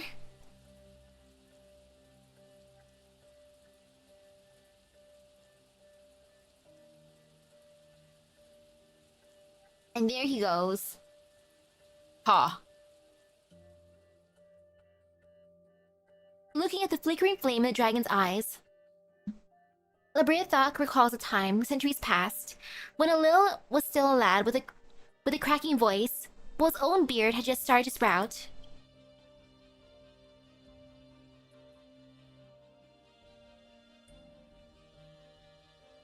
Magread, the Exquisite, was promoting everything Victorian in the royal capital, and ultimately even banned a favorite custom for Tehran commoners, placing bets. That day, Labriathok had exploded in an argument with his mother with an unprecedented level of rage. Afterwards, his mother ordered him to fast and reflect. But Alil sneaked into his brother's room with a big piece of steak for him. The brothers blew out every light in the room and merrily gorged themselves, even licking their fingers clean. Enough stubbornness. Soon everyone in the capital will be Victorian, Alil said. Labriathok stoked his still soft heart and merely shook his head. He asked, "Then why not make a bet with me? Once mother is gone, not a soul will willingly continue pretending they're Victorian." "Fine," Alil replied. The older brother burst into laughter. "What's on the table then? Wouldn't make a good wager. Why not the crown? If you win, I'll never set foot in this palace for the rest of my life." "No, I'll wager anything but that." Alil had refused. It was I who insisted on having it my way, half as a joke and half hungry for a gamble. I nearly put him in tears, didn't I? Yes, because Alil was always the type to give in. He'd definitely agree. And so in the end he said, "All right, if you go, then never come back." Afterwards, I ended up leaving the palace, wandering for years as Alil spent that time unhappy in the capital. I heard that after losing half his men in the court, Alil was controlled by not even Victorians, but Tehran nobles speaking with Victorian accents.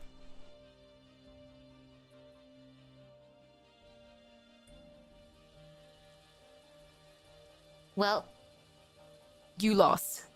Labriathok. No matter how homesick you are, you've spent far too long on this family visit. Not to mention you're just a pathetic shadow cast by the firelight. Man, you have your own road to walk. No more breaking promises. Right, just like that. Take out that purple fire from the stab wound in your chest. Ugh, arg! Ugh, and now, return to the dragon who walked the same path you did. the exiled king's face twists from pain, but nevertheless, he extends his arm bit by bit towards the eye of the skeleton. Arg. Let's see, Alil. Is this your blades? Can phantoms also feel pain? Can they shed tears of anguish? Or is it merely the rain dripping through him as his body fades to nothingness? He can no longer tell. Or perhaps the flame of your good descendant here. Labriathok! Loshini snaps around, but there's no sign of anyone else in the square. Only the purple fire in the red dragon's eyes. It flares up a split second before the rain extinguishes it completely. Well, she got all her flames back.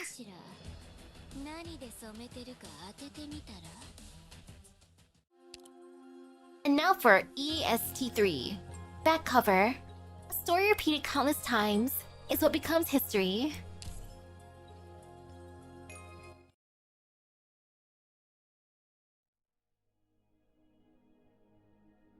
Just before the mother engaged the dark mist, the wakeman of the woods came to remind her that she had yet to do that which was most important, hold a proper funeral for her daughter. The mother had intended to fight the dark mist to the death, but tears began to stream down her face when the wakemen sang their ancient song, and she chose to follow tradition and hold a wake for her daughter. All through the night, she cried at the purple bonfire representing her daughter's soul. The downpour of tears quenched the fire burning through the city, nearly extinguishing even the purple funeral fire. When the wakeman once again asked the mother if she would still fight the dark mist to death, She gazed upon the smoldering bonfire with tears in her face, saying, "I cannot abandon my kingdom's people." As she said those words, the feeble purple flame suddenly turned bright yellow. Her daughter rose from death and walked out of the flames, and mother and daughter embraced each other. Well, happy ending for them. So ends the story, not in fragments, but a true ending. Congratulations. We've pieced together the truth. And what a happy ending! This is all thanks to you. Come, let us toast, and then I'll write this all down and publish it for... Well, publishing it may be a challenge, but now that it's complete... The funeral, the bonfire, the resurrection. You saw everything. I never expected you to find the courage to return to Nassau Ursi. Singer. And what a lovely ending, wasn't it? Eblana departed with the dead, never to return. As for you, your highness Lofshini, I dedicate the story to you. Whether to publish it, seal it away, or have it fade into obscurity along with the remnants of Dublin like me, is all up to you. Okay, so that's what Singer looked like. And yeah, to you, Lofshini, totally Lofshini, right? Definitely her. Yes, indeed. Ha ha ha.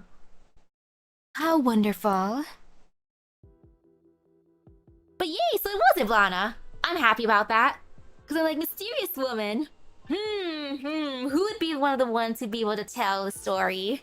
Like, ta-da! It was Ivlana all along, yay. Ehehehe. I almost regret allowing you to belittle yourself with a title like The Singer. You... wait, what? You're not Lofshini. You're Iblana? Oh, he found out. The one singer swings his arm fiercely, spilling his drink on the table. You're dead. You can't be alive. You were killed twice. Once by spear, once by fire. You shouldn't be here. Or am I dead? Ha ha ha. This isn't funny. You're dead, Red Dragon. Go back to where you belong. I see. That's it. It was all a lie. You never died. You killed Lofshini instead. It was all a trick, an illusion. If so, what becomes of your story? My... story? Have you calmed down? You shouldn't be alive. No. Has death ever been an eternal sleep for me? What I could do with life, I can do with death.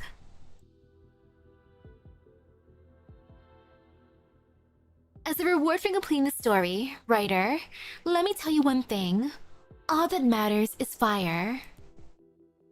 The purple fire. The purple fire from your story. It may seem ethereal, but it is no fiction.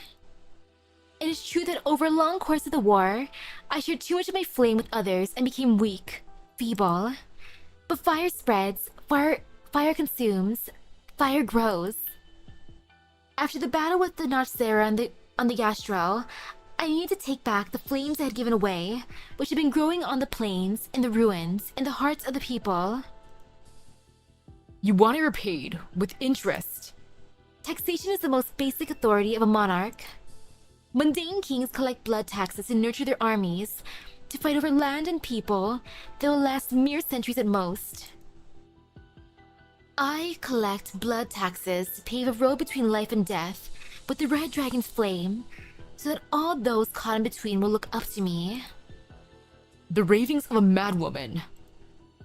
No doubt it sounds that way to you, for you cannot fathom what happens when enough death to consume a nation is returned to its master. 1,000 years of anger, sorrow, and hatred converged on me all at once. Did you think they would let my flesh and spirit fade away so easily? A slave to hatred. What a fitting end for you.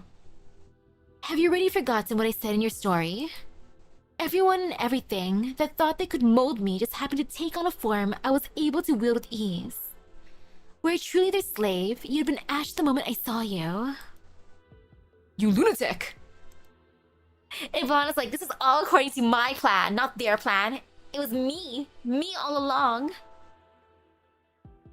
That's why you allowed Wellington to station his troops in the dark woods, to blockade the city, even continue the curfew. You never intended to spare Nassau Sea. Why, thank you for finally being willing to shed light on the unpleasant truth of the dark mist in Wellington. Does the Battle of Silver Rock Bluffs, which you witnessed on the deck of the Gastrel, still haunts you in your alcohol-fueled dreams?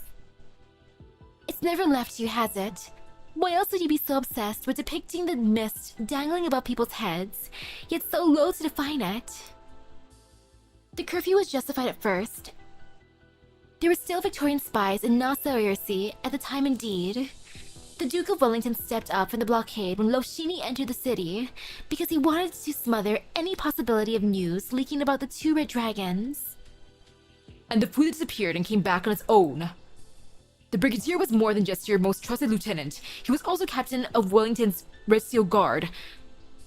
When he went to ask for supplies, Wellington acquiesced. Wellington simply became disappointed in Loshini when she left Nassau-Sea to seek the Wakeman, that's all. You should thank her, really.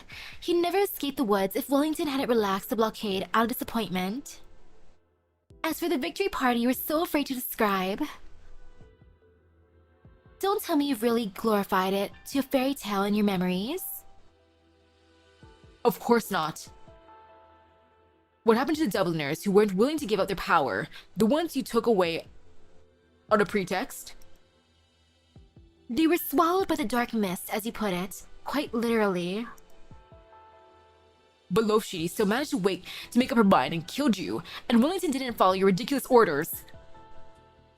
Suppose I believe that your aberrant purple fire left you a vessel. What do you plan to do with it? Lead an army of the dead to retake Tara? I won't help you. No living soul will. You and your dead friends can go straight to hell. Heh. Indeed, you were never suited to be Dublin's singer. You cling to what you see and believe. When the two could no longer be reconciled, you chose self-destruction rather than to give up on either. But do you really imagine that everything has gone the way you think?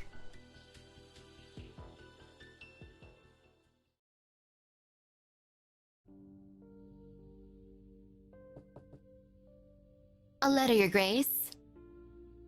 You may enter. Is it urgent? No, ma'am. But look at the seal. It corresponds to no emblem on record from the past 50 years. Tara. The Duke of Castor scrutinizes what the servant is holding. On the edge of the envelope is an emblem excavated from the dust of history. The young have never seen it, while the old have forgotten it. Only those forced to keep an eye on history remember its source. Well, she remembers. We're uncertain whether it's the mark of Tara, or of King Gale. I never took you for a scholar of heraldry. That was not my intention, It is enough that we know what it signifies. To the Duke of Castor. Open it and read it out loud. Not too quickly. Yes, ma'am. There is no greeting. Your previous letter was received. The response was delayed as the time was not yet ripe. Now it is. From this day forth, martial law is hereby lifted in Nassau-Sea and the surrounding lands south of the Grey Hills.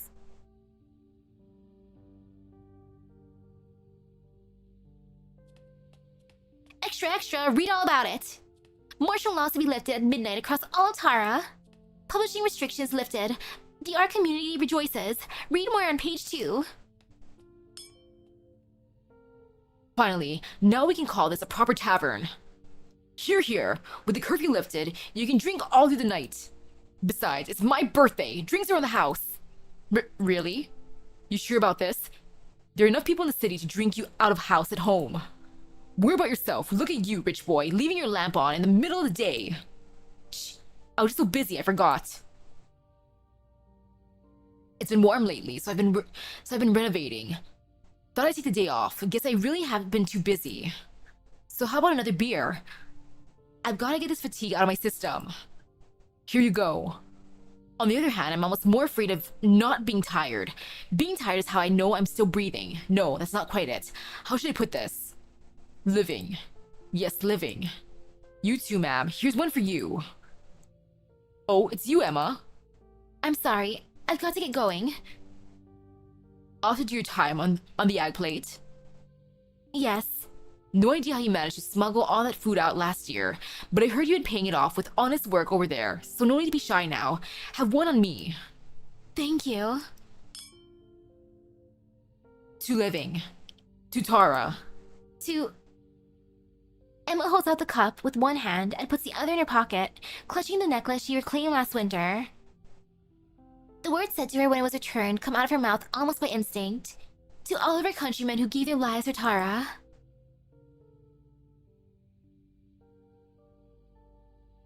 You're really leaving, Bridget? Yeah, the burning beasts are calling for me from their pastures.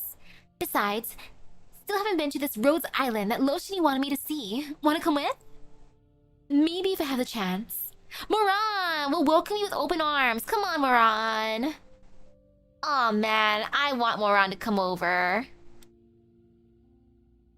It's just sad to think that you're the one who brought us to Nassau Sea, but can't see yourself. It's not that I couldn't, I just chose not to. Like your own choice to stay. Say hi to the Wakemen for me if they come back to the city. Is that your intuition again?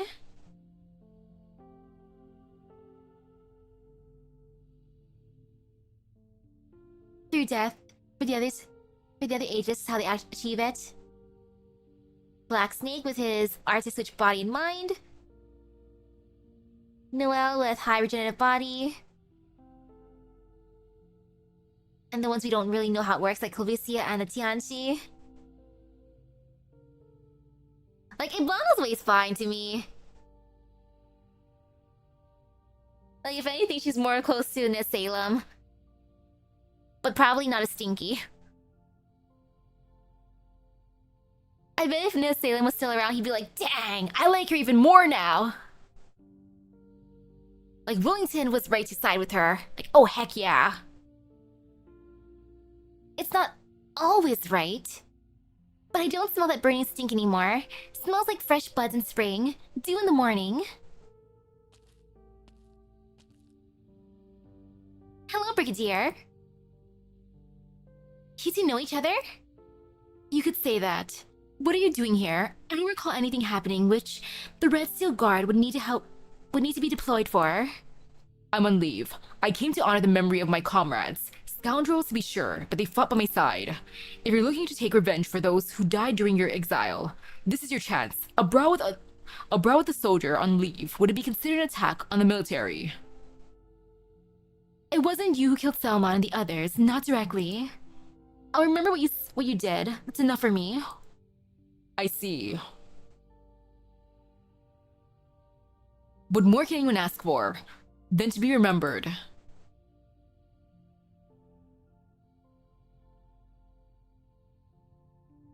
Beltane. Beltane, who also known as the Festival Fire, is scheduled to be revived in the coming days.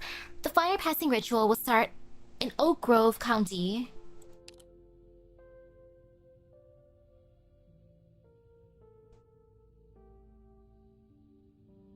You're awfully quiet. Are you nervous? No, it just strikes me that we managed to turn what you see in the books into reality. On the last day of spring, we extinguish the fires in our homes, then come together to relight them at Beltane. In the smoke of the bonfire and drifting ash, we welcome the coming of new season and of new life. Your Highness Lofshini, the laying ceremony will begin in a few minutes. Alright, thank you. Maybe I've waited too long for this. It feels no realer than a dream. I wanted to sing Nemos, but you've already sung for me back in Nassau Sea. So this time, the flames in my hand will do the singing. One more thing, Your Highness. About Her Highness Iblana. Your Highness, it's time. Sorry, Nemos. We can speak after the ritual. The Draco steps forward. A stone platform sculpted in the style of the ruins serves as her lectern. She lights the bonfire upon it and turns around. In the square below her, many faces gaze up with bated breath. She takes a deep breath. 1,000 years ago, the Dracos of Victoria invaded Tara, creating the title of King Gale as an epithet of shame, robbing the nomadic Tarans of their freedom. 600 years ago, the reigning King Gale had no choice but to allow the Victorians to remake the royal capital in their own image. 200 years ago, the Aslan seized the crown of Victoria, but once again they trampled the dreams of the Tarans beneath their feet, such that even our language was almost lost to us. Now, Tara stands in her own. I recite this history of shame, not to fan the flames of hatred, but in defense of peace.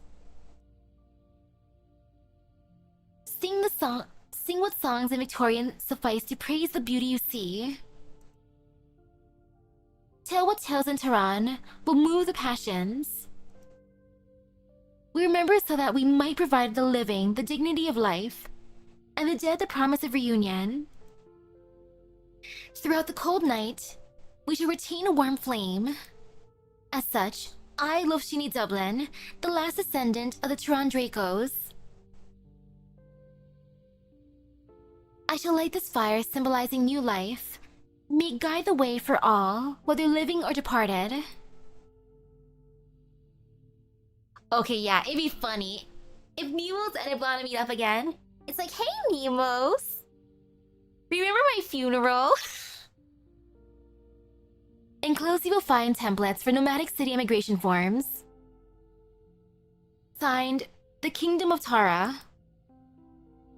This is treason. The King of Tara has long been one of the titles of the Victorian Emperor. Nothing in this letter denies it. To avoid conflict, the Red Dragon has even indefinitely delayed the coronation, so many are looking forward to. But in reality, the indecisive claimant, the corrupt oligarchs, the blockading army, and the flames of dissent, all these issues have been put to rest. For the first time in centuries, they proudly tell of new legend of a King Gale. In the short term, the unrest has indeed been contained within Wellington's domain. With time, however, it can become a greater threat than any insurrection. Tara must not be allowed to secede from Victoria. As long as Wellington doesn't take his entire territory away on a nomadic city, the other dukes and I will continue negotiating with him. Yes, ma'am. I'll draft some long-term plans regarding that.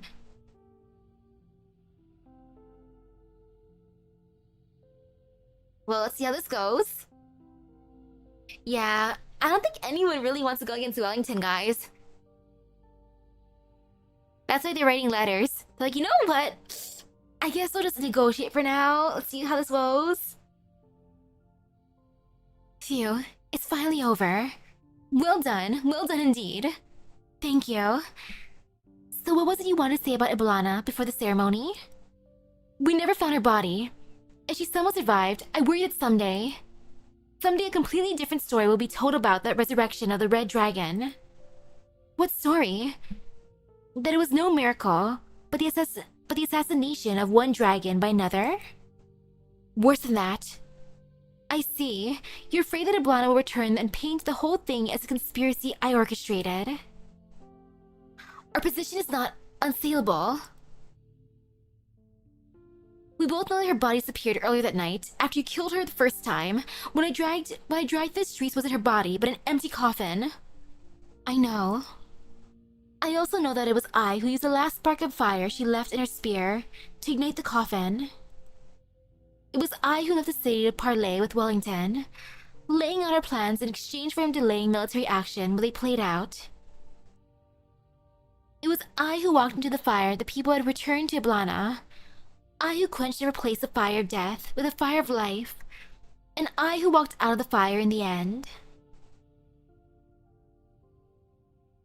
We've known all this since a day on the balcony of Nassau-Irsi Citadel. Iblana had left us a puzzle with no solution. The only way out was a miracle. A miracle we scripted and directed. If anything, the true miracle was the awake man returning to the city. If Ablana hadn't awakened the exiled king, if Bridget hadn't delivered the message centuries overdue, if Moran hadn't persuaded them, with just the two of us, that miracle could never have occurred. So what is there to fear at this point? Ablana has cut off any path leading away from the throne.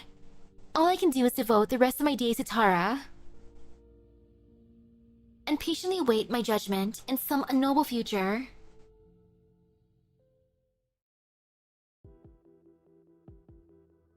But she's cool about this. Nemo's a dragon empty coffin. Nemo's a dragon empty coffin. Lofshini was planning to resurrect the dragon the moment she first killed you. You're lying. I know. It was Wellington. He found unconscious and lifted the blockade on his own. Yeah, totally. It was all Wellington, sure. You just won't give up, will you? The Iron Duke, with conscience? Hilarious. You promised him the only good could come out of your scheming.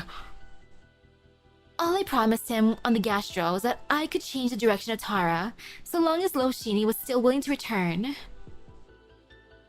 The red dragon who breathes flames of death, the specter force with its dead soldiers, doubling with its blood-stained hands, everything was fated to sink into the darkness, but its Rons united under the banner of the one and only red dragon. Of course, His Grace was unaware that everyone in Nasarirsi was meant to die for the plan, but I knew. A city of doomed souls in exchange for Tara's lasting stability. Only good could come of it, no? Ashamed that the Duke isn't fond of Lofshini, things could have gone even more smoothly otherwise. Sophistry. You lied to Wellington. Your plan was anything but harmless, and the people of Nasarirsi did live. To everyone's surprise, in exchange for their lives, Lofshini reached for the scepter of power that she detested so much. She chose to write a saga, a novel, a miracle that should have been beneath her noble dignity. It was something only she could do, something that wouldn't have been possible even a few years ago. Would you have placed a miracle on the scales from the start? What if Lofshini had failed? Then you wouldn't be sitting here enjoying your drink. I'm sure you've heard stories about what the Iron Duke does to whatever he considers an obstacle. Every story begins with an inspiration. Memories rush into the writer's mind like seawater on high tide. He struggles to break free, only to find himself powerless against the oncoming tide.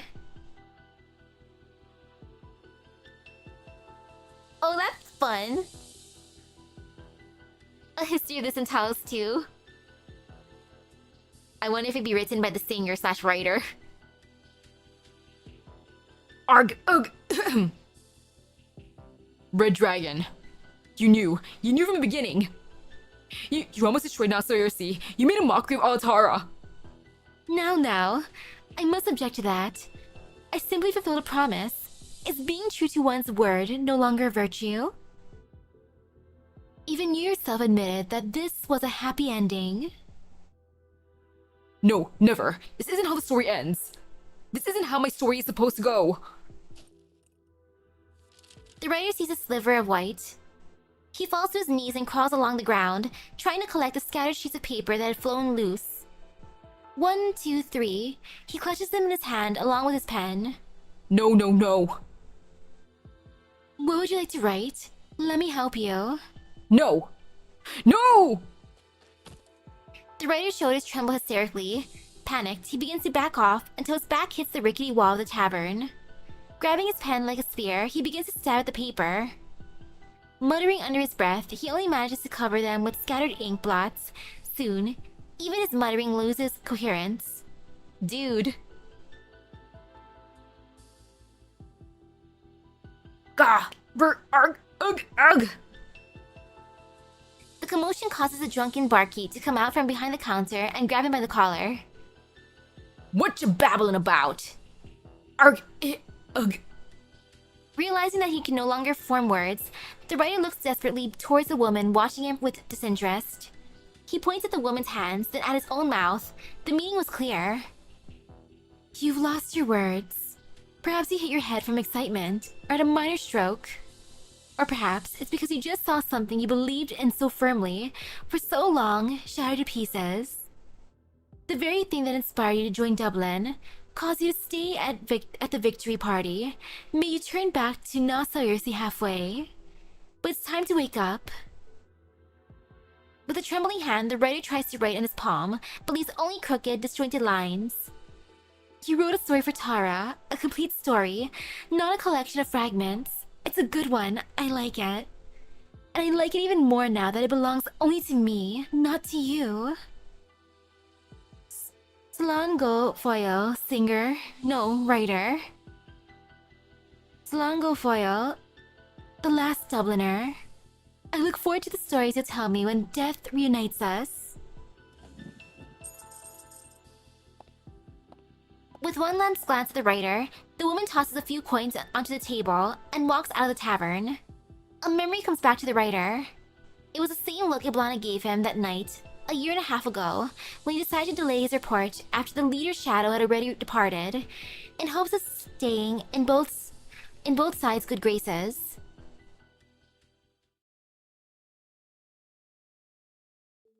Well,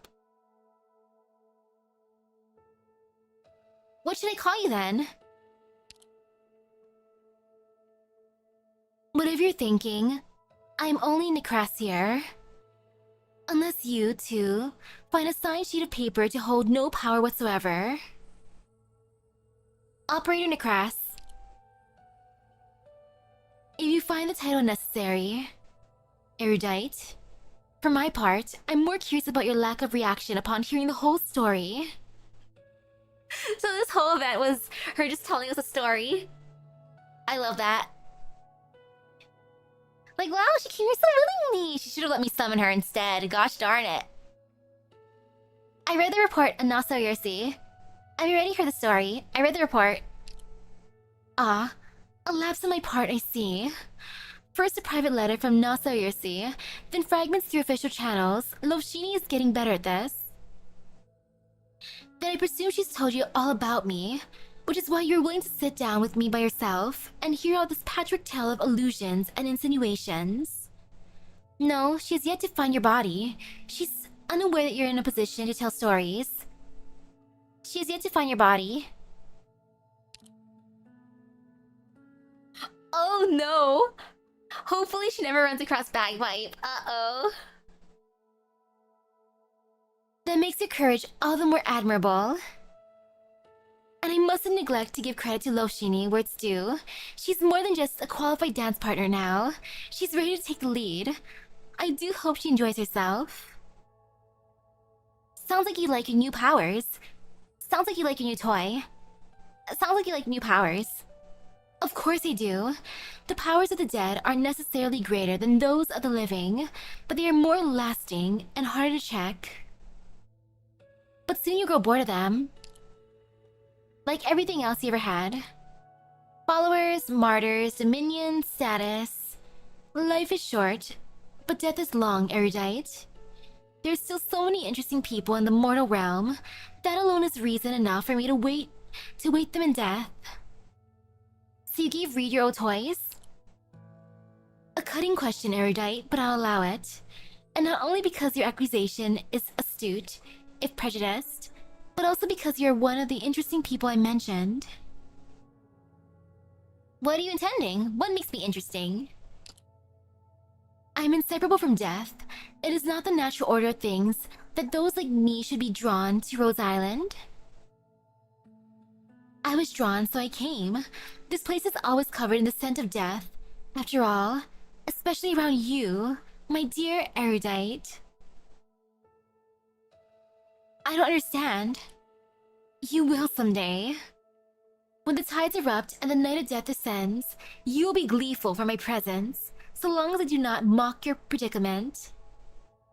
As for right now, I am simply the shadow of Tara's leader. I like how she's like, you know what? It's my turn as a shadow. Just Necras, nothing more.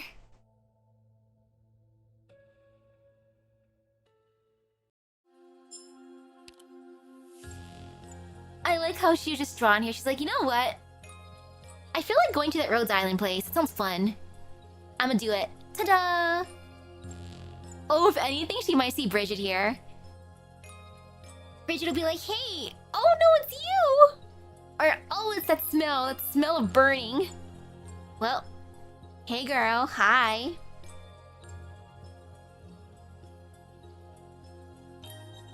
Like, overall, it seems like things are getting better now. Now, after all the craziness, but oh... Just... ooh for some of them. Our wonderful blacksmith. And his adopted son. Oh, sadness. But otherwise, it seems like things are looking up for them. At the very, very, very least. And oh gosh, okay, I have 3 hours left. I can do this stuff. Like, it's gonna be fine. There's plenty of time. 3 hours. No fear, no pain. But overall, it was a bittersweet event.